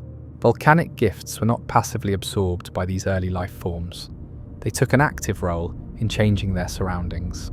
Chemosynthetic bacteria that could break down the sulfur compounds erupting from volcanic vents were among the earliest living things. Others discovered how to use iron that had been dissolved in seawater, which allowed them to gradually remove it from the oceans and deposit it in enormous iron formations that are still visible in ancient rocks today. We are still learning about the symbiotic relationship between early life and volcanic activity. Chemical cycles were stabilized by life, which improved the conditions for even more complex organisms. Life supplied the organizing principle that progressively turned a disorganized chemical soup into ordered, self-maintaining ecosystems, while volcanic activity supplied the energy and raw materials. Deep in our oceans, volcanic vents continue to carry out this age-old function tonight while you sleep. These geological fountains of life are surrounded by communities of strange and beautiful creatures that live miles below the surface, where sunlight has never reached. These volcanic oases are home to giant tube worms without eyes, ghostly white crabs, and bacteria that prefer to eat chemicals rather than sunlight. They serve as tangible evidence that volcanoes still play a vital role in supporting life today. Our knowledge of the potential for life was completely altered in the 1970s by the discovery of these deep-sea volcanic ecosystems. When researchers on board the research submersible Alvin visited the Galapagos Rift, they discovered something that, based on our understanding of biology, shouldn't have been there. Large, sophisticated animal communities were flourishing here, living in total darkness and being powered solely by the chemical energy emitted by volcanic vents. The enormous tube worms they discovered, some of which were as long as 8 feet, lacked any digestive systems, including mouths and stomachs. Rather, they had symbiotic bacteria inside their bodies that produced organic compounds from hydrogen sulfide and other volcanic chemicals. These worms were living, breathing examples of chemosynthesis, which is the process by which chemistry, not sunlight, powers life. However, the tube worms were only the first step. Ghostly white crabs with bodies adapted to the crushing pressure and toxic chemistry of the deep ocean were discovered by the explorers scuttling across the volcanic landscape. Some fish had lost their eyes completely and were able to navigate in the never-ending darkness by smell and vibration, while others had enormous eyes that were designed to detect even the smallest bioluminescent signals. Most astonishingly, they discovered bacteria that were directly residing in the lead-melting water that was evaporating from the vents. By surviving in environments that would immediately kill most organisms, these extremophile bacteria pushed the limits of what we thought was possible for life. They proved that life is much more resourceful and adaptive than we had thought. Beyond marine biology, these findings had significant ramifications. Perhaps life could exist in equally difficult environments elsewhere in the universe if it could flourish in such harsh conditions on Earth. Suddenly, the moons of Jupiter and Saturn appeared much more promising as possible habitats for life because of their subterranean oceans and potential hydrothermal activity. Approximately 250 million years ago, all of the continents of Earth were compressed into a single supercontinent known as Pangea. Consider a world map where there is only one massive landmass and one huge ocean encircling it. One of the most important volcanic events in Earth's history started to take shape during this period, but it happened so slowly that anyone watching would have needed the patience of geological timescales to notice. Something extraordinary was simmering beneath the surface of what is now Siberia. Magma started to emerge from the Earth's interior in huge, gradual floods of molten rock rather than in violent explosions. Layer after layer of volcanic rock, some deposits reaching heights of several thousand feet, would eventually cover an area larger than Europe, with what geologists now refer to as the Siberian Traps. This was no ordinary eruption of a volcano. This was more akin to Earth gradually leaking lava over a vast region over millions of years, rather than the spectacular explosions we typically associate with volcanoes. It had a significant effect on the environment. Huge volumes of sulfur compounds, carbon dioxide, and other gases poured into the atmosphere, drastically changing the chemistry of the oceans and the climate of Earth. It is nearly impossible to imagine the size of the Siberian Traps. The amount of lava that erupted was sufficient to create a layer of rock that was almost 1,000 feet thick over the whole continental United States. However, the duration of this event was just as important as its quantity.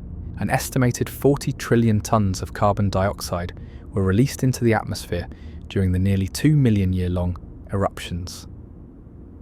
The climate change that resulted was disastrous. Ocean acidity sharply increased, global temperatures skyrocketed, and oxygen levels fell. Oceans became stratified, separating deep water that was rich in hydrogen sulfide from oxygen-rich surface water. Entire ocean basins were covered in dead zones as a result of massive algal blooms that ate up the available nutrients. It was just as bad on land. Large swaths of vegetation and soil were contaminated by acid rain. Few organisms could survive in the conditions caused by the combination of intense heat, poisonous gases, and upended food chains.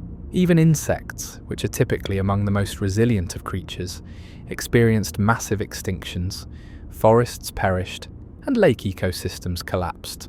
This led to what is sometimes referred to as the Great Dying, the most catastrophic extinction event in the history of our planet. Approximately 70% of terrestrial species and 96% of marine species disappeared. More than at any other point in its history, life on Earth approached extinction. It took millions of years for biodiversity to recover from this volcanic disaster, according to the fossil record. The amazing thing about the history of our planet, however, is that this seeming disaster served as the impetus for the subsequent significant phase of life. Ecological niches were freed up by the extinction, allowing new life forms to diversify and evolve.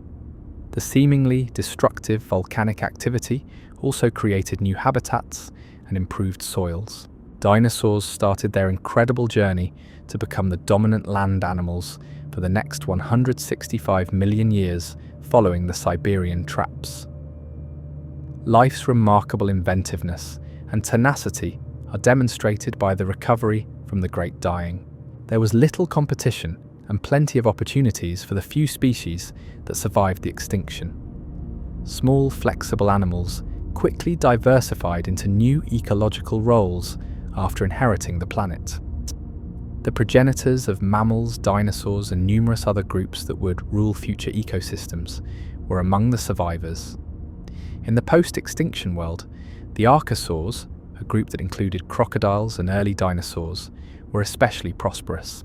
They were able to take advantage of the numerous unused ecological niches created by the extinction thanks to their effective metabolism and flexible body plans. Throughout Earth's history, this pattern of biological innovation following volcanic disruption has recurred. Volcanoes build up as well as destroy. They start some stories, but they finish others. It serves as a reminder that creation and destruction are frequently two aspects of the same cosmic process. Additionally, the Siberian traps show how volcanic activity functions on a scale that is much larger than human comprehension. The most significant volcanic episodes in Earth's history frequently take place over millions of years, despite the fact that we typically think of volcanic eruptions as short, dramatic events. They change the course of evolution itself, reshape entire continents, and modify global climate systems. Speaking of building up, let's discuss how volcanoes actually create the terrain that we walk on. Rocks found on every continent were once molten magma from deep within the Earth. Volcanic processes are responsible for the rich soils of agricultural valleys, the granite underpinnings of mountain ranges, and the precious metals that we mine. Volcanic activity is closely linked to the process of continental formation.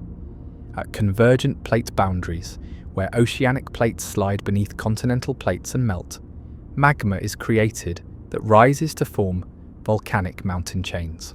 This process produced the majority of the continental crust that we currently stand on. An excellent illustration of this process is found in the Andes Mountains of South America. The chain of active volcanoes that runs the length of the mountain range is fed by magma created by the melting of the Nazca Oceanic Plate as it slides beneath the South American continent. This process has produced some of the world's richest mineral deposits and one of the longest mountain chains over millions of years. California's Sierra Nevada mountains have a similar tale to tell. Deep under old volcanoes, the granite peaks we see today were once magma chambers. The volcanic rocks above were worn away by erosion over millions of years, revealing the crystallized magma chambers underneath. With its recognizable granite cliffs and domes, Yosemite Valley is basically a cross-section of an old volcanic system. You can actually observe this process taking place in real time on the island of Hawaii. The Big Island is still expanding and forming as a result of volcanic activity. Lava flows add new land to its shores every day. Hawaii is a baby geologically, having formed less than 1 million years ago. However, it already sustains a variety of ecosystems that grow on volcanic soil, including alpine deserts and tropical rainforests. We can learn a lot about the creative potential of our planet from the Hawaiian Islands. Unlike most mountain ranges, they were not created by the collision of tectonic plates. Rather, they originated from a hotspot located deep within the Earth's mantle, which is a column of rising magma that has been largely motionless for millions of years as the Pacific Plate slowly moves across it. Picture a cosmic printhead that is gradually erasing islands from the ocean floor one at a time. After millions of years of erosion, the oldest Hawaiian islands in the northwest are now merely underwater mountains that are gradually receding back into the ocean. To the southeast, new islands are still forming. Loihi is a new Hawaiian island that is currently forming. It is still underwater, but is gradually rising to the surface. A chain of islands and seamounts that spans thousands of miles across the Pacific Ocean was formed by the Hawaiian hotspot, which has been active for at least 85 million years. The Pacific Plate's movement over geological time is chronicled by the Emperor Seamount Chain, which includes the Hawaiian Islands. Like a geological roadmap etched in volcanic rock, you can read the direction and speed of the plate. This serves as a reminder of how patient our planet is, often too slowly for us to directly observe, but sometimes dramatic enough to captivate our attention, and the same processes that produce the landscapes we know and love are still at work today. Tonight, from where in the world are you listening? Wherever you are, volcanic activity has shaped the surrounding landscape at some point in Earth's history. So I'd love to know. Though it occurred long before humans, let's focus on one of the most significant volcanic events in human history. A huge eruption took place in what is now Indonesia some 74,000 years ago. More than 670 cubic miles of rock, ash and pumice were thrown into the atmosphere by the Toba supervolcano's explosive eruption. That's enough material to cover the entire state of Texas with 3 feet of volcanic debris. To put things in perspective, one of the biggest volcanic eruptions in Earth's recent history was the Toba eruption. Lake Toba, which is 62 miles long and 19 miles wide, is the caldera it left behind. However, Toba's worldwide influence began with the local devastation. As the Toba ash spread around the world, it blocked sunlight and caused the climate to drastically cool for a number of years. According to some scientists, early human populations may have been on the verge of extinction due to the severity of this volcanic winter. It's possible that our ancestors, who had just started to leave Africa, were reduced to a few thousand people dispersed throughout the world. Genetic studies that demonstrate that all modern humans are descended from a relatively small group of ancestors who lived around this time provide evidence for this population bottleneck. In contrast to other primate species, human populations exhibit little genetic diversity, which implies that our species experienced a severe population contraction not long ago. For early humans, the Toba winter would have been an extremely difficult period. Large-scale plant growth would have been disturbed by less sunlight, which would have left humans and the animals they hunted with less food. Survival would have been even more difficult due to the cooling climate, particularly for populations residing in marginal environments.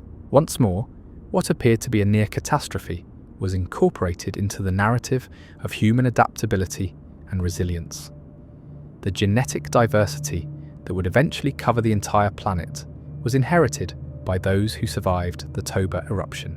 We are all quite literally descended from the people who survived that volcanic winter. Additionally, the Toba event shows how volcanic activity can affect human migration and evolution. It's possible that the eruption's disruption of the climate hastened the exodus of people from Africa as they looked for new habitats where they could survive. It's possible that the difficult circumstances also favour qualities that have come to define our species, such as collaboration, creativity, and adaptability. In innumerable ways, however, volcanoes have shaped human civilization in addition to their impact on human evolution. Ancient volcanic activity is responsible for the productivity of some of the world's most productive agricultural areas. Volcanic rock and ash form the foundations of the wine country of California, the coffee-growing regions of Central America, and the fertile soils of the Mediterranean. Because volcanic soils are abundant in the minerals and nutrients that plants require to flourish, they are incredibly fertile. Some of the most productive farmland on Earth is produced when volcanic ash decomposes over time. This explains why people have continuously opted to live close to active volcanoes throughout history, despite the clear dangers. Volcanic soils are fertile because of their distinct mineral makeup. High levels of potassium, phosphorus, and trace elements, all necessary for plant growth, can be found in fresh volcanic ash. These nutrients become accessible to plants in easily absorbed forms as the ash weathers. Weathered volcanic rock's porous structure retains moisture and allows for good drainage, which makes it the perfect material for growth.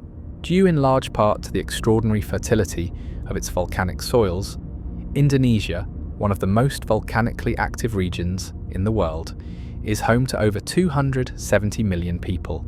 More than 140 million people live in an area smaller than New York State on the island of Java alone, which is home to many active volcanoes. The breakdown of volcanic rocks and periodic ashfalls are the key to the ongoing renewal of soil fertility. In 79 AD, Mount Vesuvius famously destroyed the ancient Roman city of Pompeii. The volcanic soils surrounding Vesuvius were ideal for growing grapes, olives, and other crops, which is why Pompeii was a flourishing city prior to the eruption. The city was initially prosperous due to the same geological forces that ultimately destroyed it. Since ancient times, the agricultural prosperity of the Campania region surrounding Naples, which is home to Vesuvius, has been legendary. Roman authors extolled the region's fertility, praising farms that produced bountiful harvests and vineyards that produced superb wine. The soil's mineral and nutrient enrichment from thousands of years of volcanic activity was directly responsible for this productivity. Millions of people still live under the shadow of active volcanoes worldwide today, not because they are ignorant of the dangers, but rather because volcanic areas have special advantages that frequently exceed them. One of the world's most densely populated and volcanically active nations is Indonesia. Because of the favorable conditions for rice cultivation brought about by volcanic activity, 125 million people live on the volcanic islands of Japan. Something significant about our species is revealed by the interaction between humans and volcanoes. We excel at evaluating and controlling long-term risks in return for short-term gains. In between significant eruptions, the majority of volcanoes remain silent for decades or even centuries. Life thrives in volcanic areas during those silent times, frequently in greater quantities than elsewhere. Throughout history, human ingenuity has also been fueled by the difficulty of coexisting with volcanoes. Complex systems for tracking volcanic activity were created by ancient societies, who frequently incorporated observations of volcanic behavior into their cultural and religious rituals. For instance, many communities near Vesuvius had evacuation plans based on centuries of experience with the behavior of the volcano, and the Romans understood the link between earthquakes and volcanic eruptions. Modern volcano monitoring integrates cutting-edge scientific tools with conventional wisdom. While gas sensors track variations in volcanic emissions that may indicate an increase in activity, seismometers pick up the small earthquakes that frequently precede eruptions. Scientists can monitor surface deformation and heat changes that could be signs of rising magma using satellite imagery.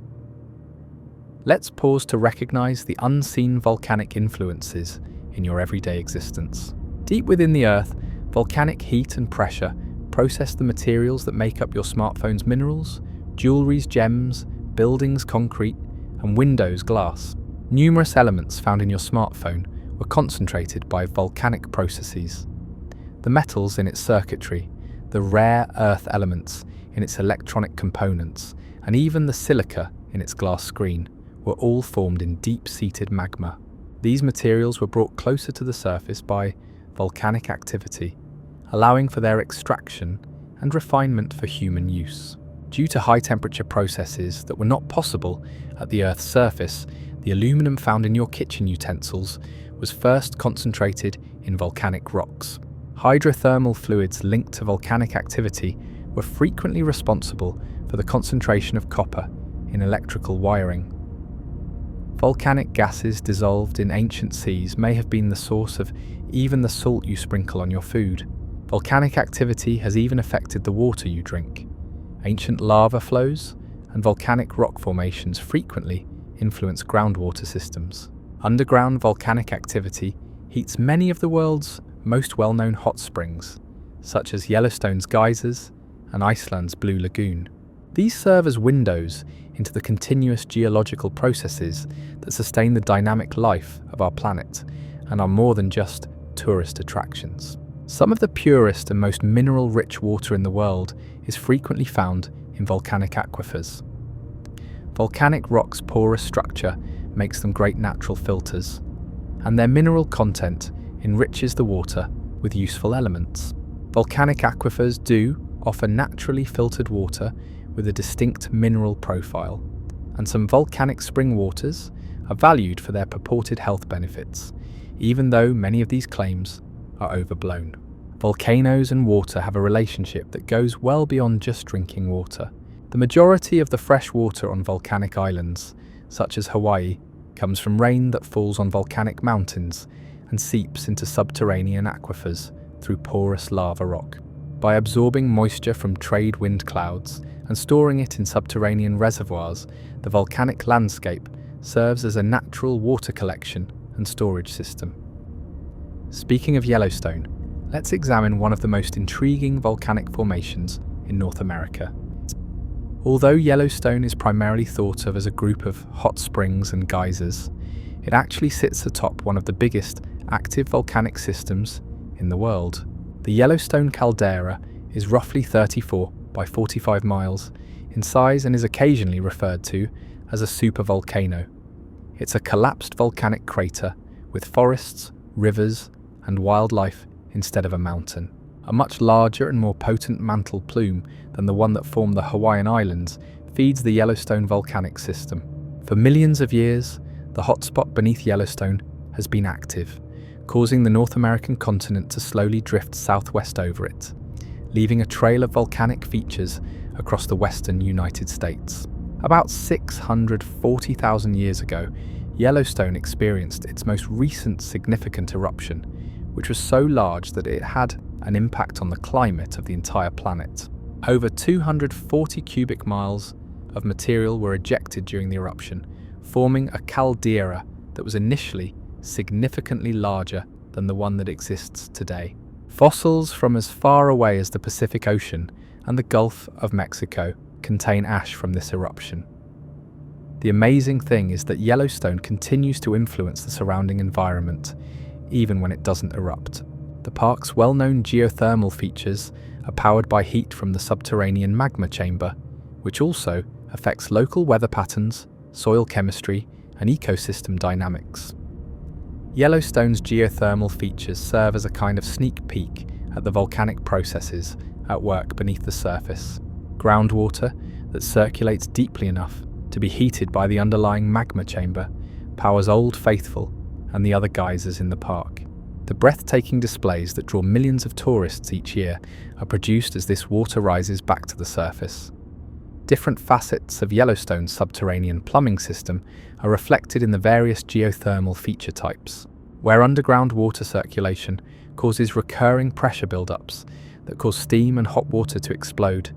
Geysers are formed. Where hot water can rise to the surface more consistently, hot springs form. Fumaroles are places where volcanic gases and steam come out of the ground directly. This is an excellent illustration of how volcanoes continue to influence our world even when they are not erupting. Groundwater systems are impacted. Distinct microclimates are produced, and specialized ecosystems receive energy from the subterranean heat. In addition to providing valuable medical and industrial applications, thermophilic bacteria found in Yellowstone's hot springs have helped us understand how life might exist on other planets. Biotechnology has been transformed by the heat-loving bacteria that can be found in Yellowstone's thermal features. The polymerase chain reaction, PCR, was made possible by the enzyme Taq polymerase, which was isolated from bacteria that lived in Yellowstone's hot springs. This method is essential to contemporary molecular biology, forensic science, and medical diagnostics because it can quickly amplify tiny amounts of DNA. The remarkable stability and self-regulation of our planet is also demonstrated by the ongoing volcanic processes at Yellowstone. For hundreds of thousands of years, Yellowstone has stayed comparatively stable despite being situated on top of this enormous magma chamber. Like a massive pressure relief valve, the volcanic system gradually releases pressure through geysers and hot springs to stop more devastating eruptions. The Yellowstone magma chamber is significantly larger than previously believed, according to recent studies, but the majority of the magma is too crystallized to erupt. Instead of preparing for a significant eruption, the system seems to be cooling gradually. This implies that future volcanic activity may not be as disastrous as some widely held beliefs have indicated, but it does not rule out the possibility of such activity. Let's continue our exploration of deep time by looking at the ways that volcanic activity has shaped Earth's climate over millions of years. Volcanoes have the ability to both create and destroy climates.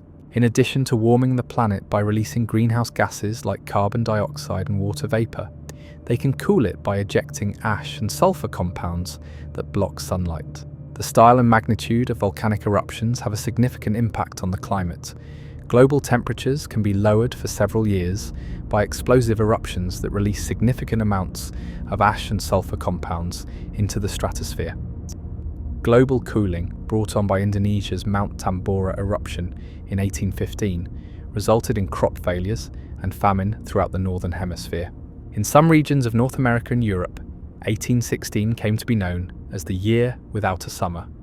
Sulfur dioxide, in particular, and volcanic ash combine with water vapor in the stratosphere to create microscopic sulfuric acid droplets, which causes the cooling effect. The quantity of solar energy that reaches the Earth's surface is decreased by these droplets' reflection of sunlight back into space.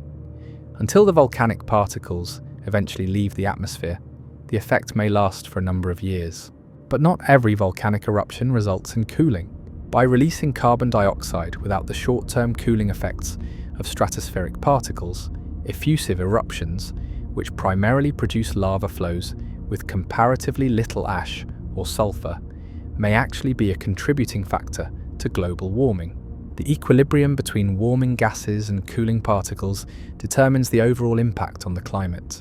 Global temperatures were significantly higher than they are today during times in Earth's history when there was a lot of volcanic activity, a phenomenon known to geologists as greenhouse climates.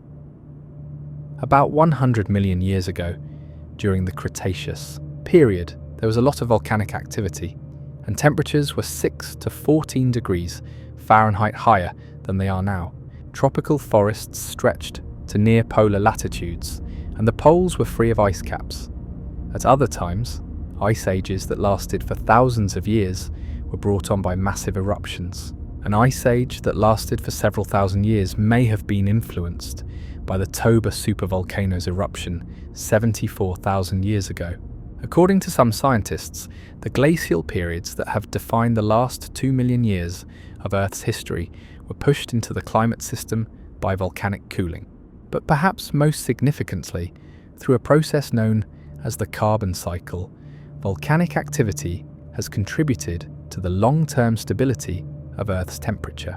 Increased rainfall accelerates the weathering of volcanic rocks, removing carbon dioxide from the atmosphere and causing the climate to cool when the planet becomes too warm. Volcanic activity rises when the planet becomes too cold, releasing more carbon dioxide and causing the planet to warm once more. For billions of years, this natural thermostat has maintained Earth's climate within a range that supports liquid water and life. Although it's a gradual process that takes thousands of millions of years to complete, it's one of the reasons that our planet has remained habitable while Venus and Mars have grown too hot and cold, respectively. Complex relationships between weathering, ocean chemistry, biological processes, and volcanic activity are all part of the carbon cycle. Weak carbonic acid, which is created when carbon dioxide dissolves in rainwater, has the ability to dissolve rocks, particularly volcanic rocks that contain calcium and magnesium silicates. Carbon dioxide from the atmosphere is eventually absorbed by this weathering process and deposited as limestone and other carbonate rocks in ocean sediments. Volcanic activity returns this carbon to the atmosphere over geological time. Volcanic eruptions heat the carbon and release it as carbon dioxide when oceanic plates carrying carbon-rich sediments subduct beneath continental plates. Over millions of years, this helps control atmospheric carbon dioxide levels and completes the carbon cycle. This process continues tonight while you sleep. Volcanic gases are being released into the atmosphere somewhere in the world. Rainfall elsewhere is carrying minerals to the sea and gradually dissolving volcanic rocks. Over geological time, these seemingly insignificant occurrences are a part of the vast, unseen machinery that maintains the suitability of our planet for life. Understanding the current state of climate change is significantly impacted by our current understanding of this carbon cycle. The long-term carbon cycle sheds light on how the Earth's climate system reacts to variations in atmospheric carbon dioxide, even though volcanic carbon dioxide emissions are far lower than human emissions in the short term. The geological record provides crucial information for comprehending how our planet might react to ongoing increases in greenhouse gas emissions, by demonstrating that warmer climates were previously caused by higher carbon dioxide levels. Now let's focus on the deep ocean, where some of the planet's most significant volcanic activity takes place far from the surface of the atmosphere. With a length of over 40,000 miles across the ocean floor, the mid-ocean ridges make up the longest mountain range on Earth. In reality, these underwater mountain ranges are volcanic chains that continuously produce new oceanic crust. Imagine this process. Magma rises from the Earth's interior and spreads out along the seafloor, forming new rock as it cools, deep beneath the ocean. Like a slow-motion conveyor belt, this new rock gradually pushes older rock away from the ridge. All of the current ocean floor, was formed by this process over millions of years. Most people are unaware of the existence of the mid-ocean ridge system, despite the fact that it is one of the most volcanically active features on Earth. This is because it is concealed beneath miles of ocean water. More volcanic rock is produced annually by the ridges than by all of the land-based volcanoes put together.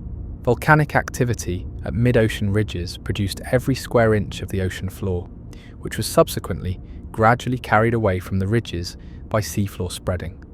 One of the major findings that contributed to our current comprehension of plate tectonics was the spreading of the seafloor.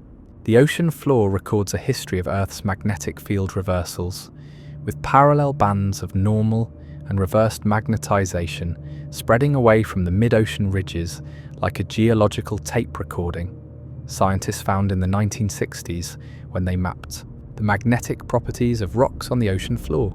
Some of the planet's most remarkable ecosystems can also be found on the mid-ocean ridges.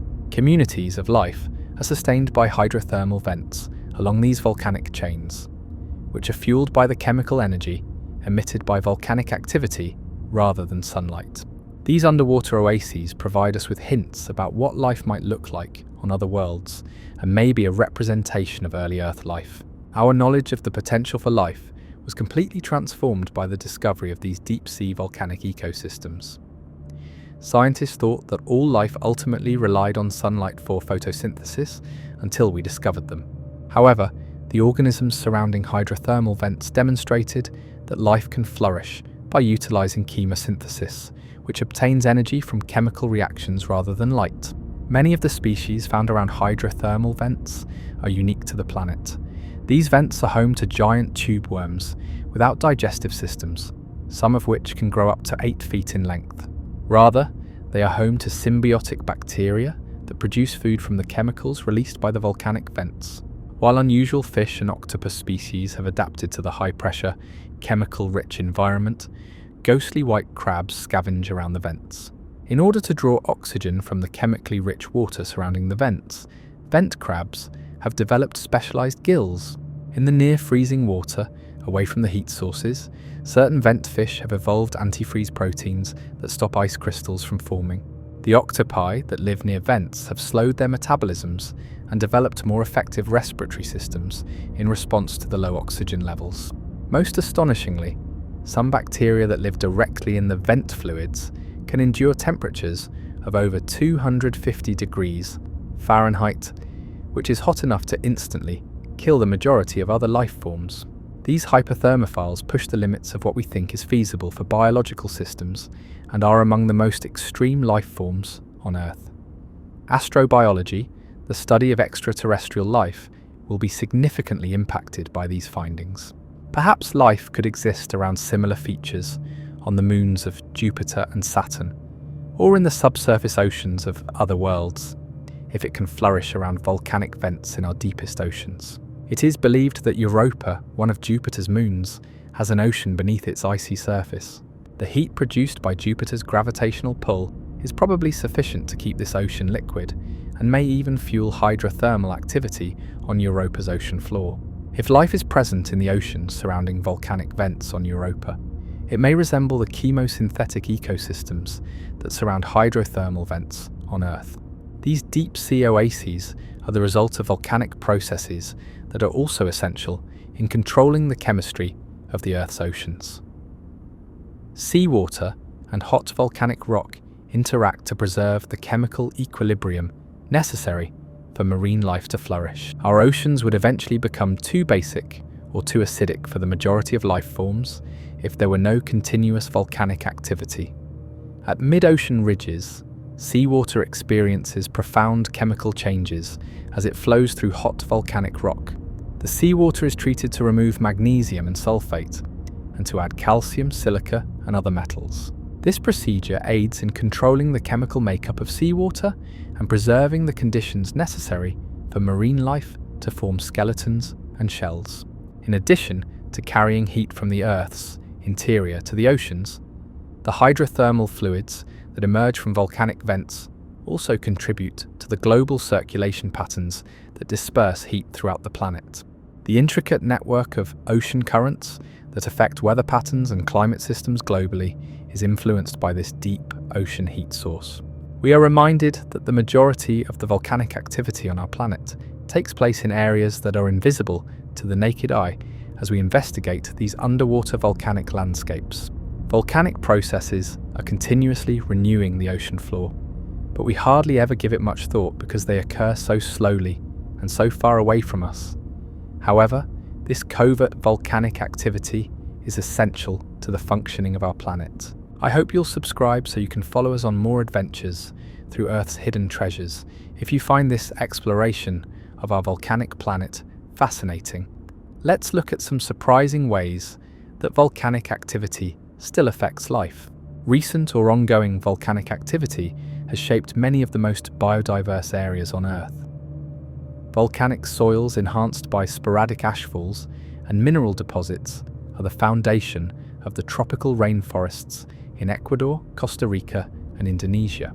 These volcanic areas frequently turn into islands of evolution where rare species emerge alone. Charles Darwin developed his theory of evolution by natural selection in the Galapagos Islands, which are wholly volcanic in origin. Due to the island's remote location and varied volcanic terrain, many ecological niches were formed, allowing various species to develop special adaptations. A distinct stage of volcanic development is represented by each of the Galapagos chain's major islands. Mature ecosystems with a variety of plant communities and intricate food webs can be found on the older western islands. There are hints of how life spreads across newly formed volcanic landscapes on the younger eastern islands, which are still comparatively arid.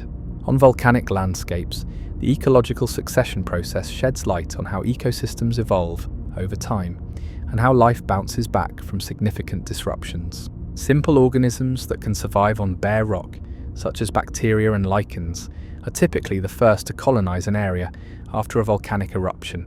These pioneer species establish the conditions for the establishment of more complex plants and animals over decades and centuries.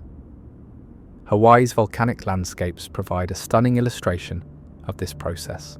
The earliest phases of ecosystem development are visible on recent lava flows.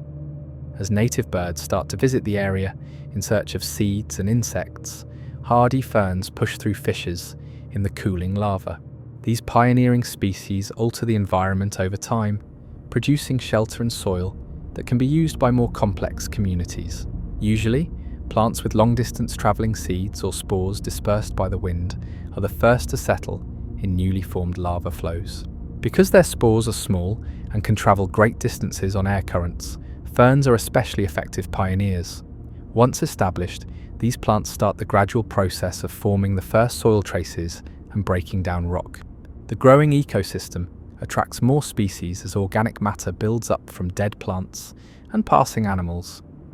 The pioneer plants are first consumed by insects, then by spiders and other predators.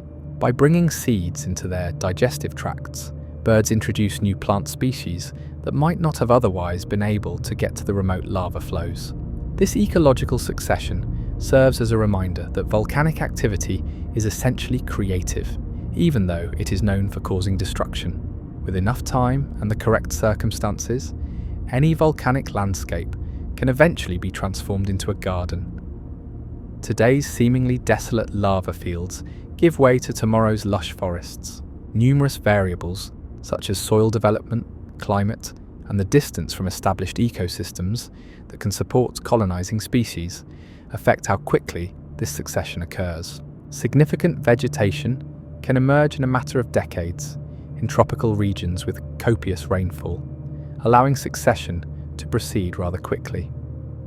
The process could take centuries or even millennia in drier or colder climates. Through their impact on regional climates and weather patterns, volcanoes continue to shape our world in another intriguing way, according to modern science.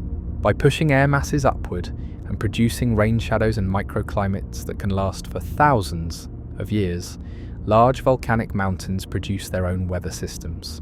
For instance, Mount Rainier in Washington state produces so much orographic precipitation that compared to areas immediately to the east, the western slopes receive over 100 inches of rain annually.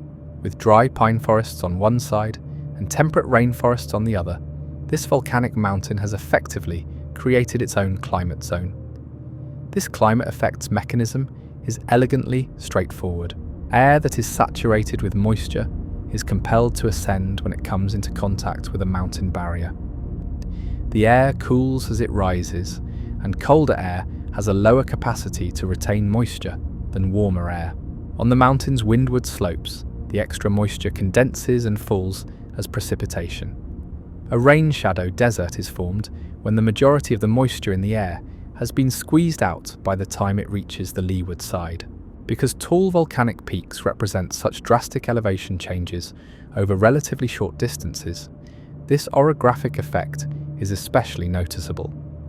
One of the most extreme examples of volcanic climate modification in North America is Mount Rainier, which rises more than 13,000 feet above the surrounding terrain.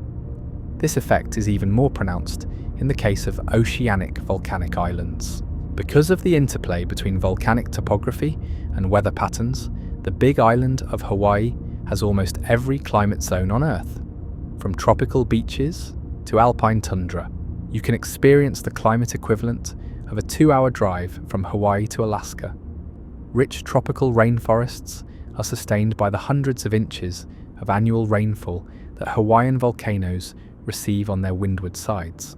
Less than 10 inches may fall on the leeward sides each year, resulting in desert conditions only a few miles away from the rainforests.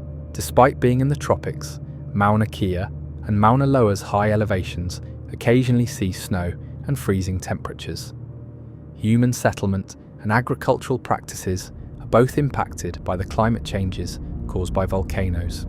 Nearby volcanic mountains that regulate temperatures and produce ideal precipitation patterns are responsible for the unique climates of many of the world's most important wine-growing regions. Air quality and atmospheric chemistry are also impacted by volcanic activity in the local weather. After significant eruptions, a variety of gases and particles released by volcanoes can have an impact on the local air quality for years. However, they also add healthy elements to the atmosphere, such as trace minerals that are necessary for human health and plant growth. In addition to the dramatic gases that make headlines, such as carbon dioxide and sulfur dioxide, volcanic emissions also contain trace amounts of elements that are vital to biological processes, such as fluorine, iodine, and selenium. Volcanic emissions are a significant source of these micronutrients in some places, which helps explain why plants and animals that live in volcanic regions are so healthy. It's important to take into account how these processes impact the global cycling of essential elements as we continue to examine the impact of volcanic activity. Like recycling facilities on Earth, volcanoes release materials that have been trapped in rock for millions of years back into the atmosphere, oceans, and biosphere, so that life can utilize them once more. Volcanic activity continuously releases sulfur, phosphorus, potassium, and dozens of other elements necessary for life from deep within the Earth. These essential nutrients would progressively become trapped in rocks and sediments without this constant replenishment, rendering them inaccessible to living things. For life, the sulfur cycle is especially crucial. All living things require sulfur, which is a crucial part of many proteins. Sulfur compounds are released into the atmosphere by volcanic activity, where they can travel great distances before settling in ecosystems distant from their volcanic origins. Sulfur's worldwide distribution contributes to the sustainability of ecosystems' productivity. Several timescales are involved in this recycling of elements. Plants and animals have instant access to certain volcanic gases. Others are integrated into soils and rocks, where they are gradually released over thousands of years. Others end up in deep ocean systems, where they have a long-term impact on marine chemistry. Because phosphorus is an essential component of DNA, cell membranes, and energy storage molecules like ATP, the phosphorus cycle is especially significant for life. Under typical Earth conditions, phosphorus lacks a gaseous phase, in contrast to nitrogen and carbon, which can cycle quickly through the atmosphere. One of the primary ways that phosphorus is released into ecosystems after being trapped in sedimentary rocks is through volcanic activity. Earth's biosphere would eventually run out of phosphorus and other vital elements if there were no continuous volcanic activity. As vital nutrients became unavailable, life would become more and more limited and eventually go extinct. Volcanoes are our planet's circulatory system, ensuring that vital materials continue to flow through the intricate web of life. For Earth to remain habitable, the timing of this elemental recycling is essential. The atmosphere and oceans could become poisonous to the majority of life forms if volcanic activity recycled elements too quickly. Ecosystems would become nutrient limited and ultimately collapse if they recycled them too slowly. In order to preserve the conditions necessary for complex life, the actual rate of volcanic recycling seems to be precisely balanced. Let us pause to reflect on the astounding accuracy with which Earth's habitability is preserved by volcanic processes. As carbon dioxide is progressively taken out of the atmosphere and trapped in rocks, our planet would freeze solid if there was insufficient volcanic activity. A runaway greenhouse effect from too much volcanic activity could render Earth uninhabitable. Much like Venus, Earth's volcanic activity rate appears to be precisely calibrated to sustain life-supporting conditions for billions of years. The intricate feedback systems that naturally govern the systems on our planet are to blame for this, not conscious design. The planet warms as a result of increased carbon dioxide emissions from volcanic activity. The planet cools again as a result of the increased rainfall and accelerated rock weathering brought on by this warmer climate. The opposite occurs when volcanic activity declines. Despite significant variations in solar luminosity over geological time, this natural thermostat has maintained a comparatively stable climate on Earth. Volcanic activity, weathering, ocean chemistry, and biological processes interact to form the feedback mechanisms that control Earth's climate. Scientists are still trying to fully understand the intricate relationships between these systems. The overall impact, however, is evident. Despite massive changes in the outside world, Earth has preserved conditions conducive to liquid water and life for billions of years. Considering that the sun has steadily gotten brighter over Earth's history, this stability is especially astounding.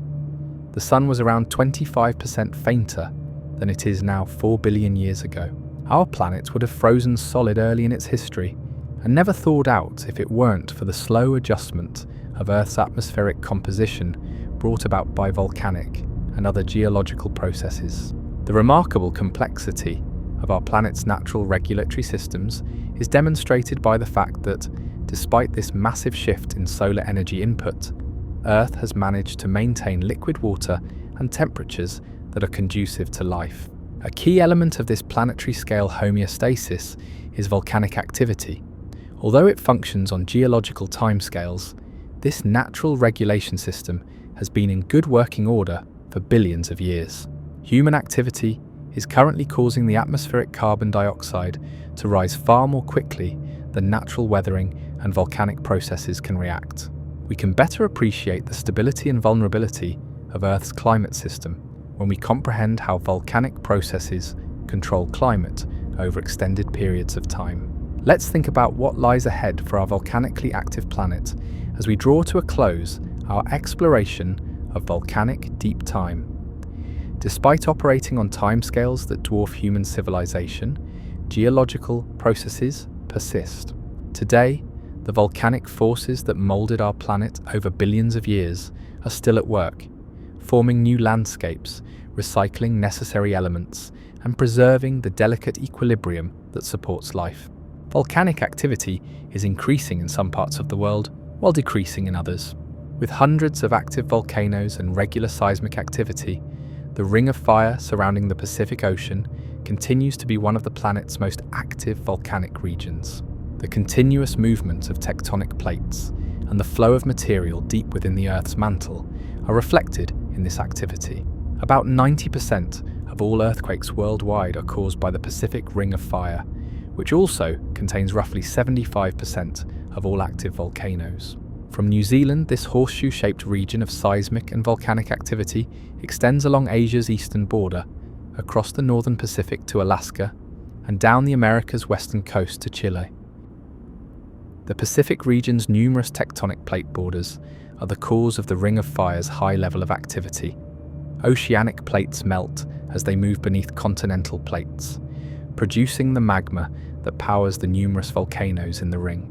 One of the primary mechanisms for recycling material from the Earth's surface back into the deep interior is subduction. As the underlying geological conditions shift, other areas, such as the volcanic fields of eastern Australia, are experiencing a decline in activity. Through the continuous weathering of volcanic rocks and the slow release of stored minerals, even dormant volcanic regions continue to have an impact on their surroundings. Although there isn't much activity now, the volcanic province in East Australia was active as recently as 4,000 years ago. Nonetheless, local ecosystems, agriculture, and patterns of human settlement are still influenced by the landscapes formed by previous volcanic activity. Diverse natural ecosystems and productive farmland are still supported by the fertile soils formed by ancient volcanic activity. While some volcanic features are gradually being eroded away, new ones are continually forming. The volcanic island of Surtsey is still expanding and changing after rising out of the ocean close to Iceland in 1963. The cycle of creation and destruction that has defined our planet for ages is being completed by the gradual sinking of ancient volcanic islands in other parts of the world under the waves. A unique laboratory for researching the colonization of new volcanic landscapes by life is Surtsey. From the earliest bacteria and lichens to the more recent arrival of seabirds and marine mammals, scientists have meticulously documented the introduction of new species to the island. Even in seemingly inhospitable volcanic environments, the island serves as an example of how swiftly life can seize new opportunities. Our volcanic future is made more complex by climate change. Subtle changes in precipitation and global temperature may have an impact on volcanic activity. In certain areas, melting ice sheets may change the pressure on underlying magma chambers, which could affect the patterns of eruptions. For instance, researchers in Iceland are examining the potential effects of glacier melting on volcanic activity. When ice sheets are removed, the underlying crust is subjected to tremendous pressure, which could cause magma chambers to expand and possibly accelerate eruptions.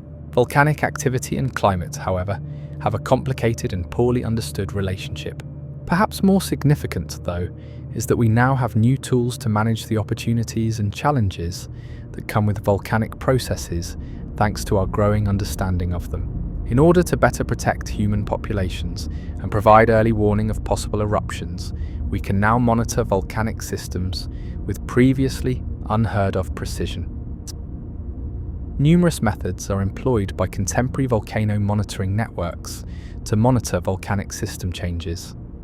The small earthquakes that frequently precede eruptions are picked up by seismometers. Ground deformation, that could be a sign of rising magma, is measured by GPS stations. Changes in volcanic emissions that may indicate an increase in activity are tracked by gas sensors. Changes in temperature on the surfaces of volcanoes are detected by thermal cameras. A worldwide perspective of volcanic activity can be obtained through satellite imagery. Additionally, geothermal power systems are teaching us how to better capture volcanic energy. Volcanic heat is already used to produce a sizable amount of electricity in nations like Iceland and New Zealand, proving that these ancient Earth processes can contribute to the sustainable power of our contemporary civilization. Utilizing the abundant volcanic heat beneath the island, geothermal energy provides about 25% of Iceland's electricity. With roughly 85% of homes heated by volcanic energy, the nation has also emerged as a leader in geothermal heating. In contrast to weather-dependent solar or wind power, this volcanic energy is clean, renewable, and always available. About 17% of New Zealand's electricity is produced using geothermal energy, and efforts are underway to increase this share. One of the world's most active volcanic zones, the Taupo volcanic zone, is home to the majority of the nation's geothermal resources.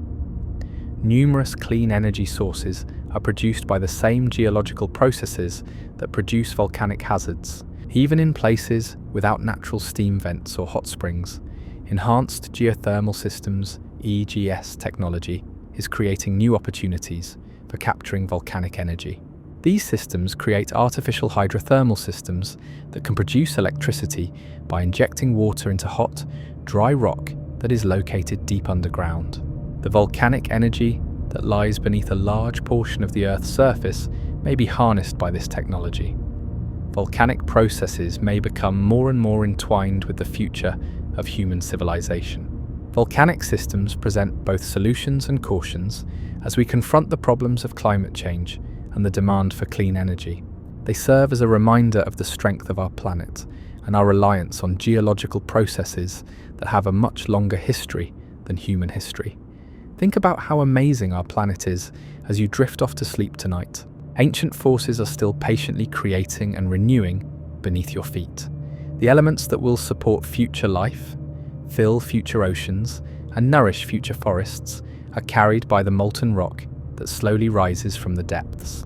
Our world was created by volcanic processes that never cease to function. They made the soil that produces your food, the water you drink, and the air you breathe. They provide the geological diversity that makes Earth such a vibrant and lovely place to live, recycle vital nutrients, and control the temperature of our planet. There are molecules that were once released from volcanic vents billions of years ago in every breath you take. At one time in Earth's history, volcanic forces processed the elements that make up your bones, blood, and DNA: calcium, iron, and phosphorus. We are literally the offspring of a restless and creative planet, formed of volcanic material. Regardless of whether your house is situated on recent sediments or old granite, the ground beneath it is ultimately supported by volcanic rock. The continents themselves are enormous collections of volcanic material that have undergone innumerable cycles of erosion, recycling, and pushing up over billions of years. Volcanic processes leave their mark on every landscape, from the deepest valleys to the tallest mountains. Volcanic activity is one of the universe's most persistent and imaginative forces, as seen in the vast tapestry of cosmic time. Earth's internal heat continues to power the processes that give our planet its unique characteristics, even as planets freeze and stars burn out. Living on a planet that is still being shaped by the same forces that created life itself, we are, in a very real sense, the offspring of volcanoes. Lava is cooling into new rock tonight, somewhere in the world, which will eventually turn into soil for forests in the future. Elsewhere, volcanic gases are adding vital elements to the atmosphere that plants will use to form new tissues. Communities of life that are unique to the universe are being sustained by hydrothermal vents deep beneath the ocean, providing tangible evidence that creation and destruction are two aspects of the same cosmic process. The ancient dance that has kept our planet alive and dynamic for billions of years is being continued far below your feet by the slow circulation of molten rock. We hardly ever notice this enormous engine of geological renewal because it runs so slowly, but it never stops. It keeps the ocean's chemical balance, controls the atmosphere's composition, and recycles the materials from continents. In the end, the tale of volcanoes is the tale of our planet's extraordinary capacity to sustain life-supporting conditions for incredibly long periods of time. The Earth's volcanic systems have persisted in their process of creation and renewal through ice ages, greenhouse periods, asteroid impacts, and mass extinctions. They have served as the backdrop for the drama of evolution, and they still sustain the amazing variety of life that gives our planet its singular character. The stability and resilience that volcanic processes have offered throughout Earth's history can be consoling as we look to the future. Long after our current civilization is extinct, the same forces that have kept our planet alive for billions of years will still be at work. The continuous creative force of our volcanic Earth will support the emergence of new species, ecosystems, and chapters in the history of life. Sweet dreams and may your sleep be as tranquil as our volcanic planet's slow, patient work, which creates, renews, and sustains the wonder of life in our region of the universe forever. The great engines of our planet continue their age-old task of preparing the world for whatever wonders tomorrow may bring, while you sleep in the peaceful hours of the night.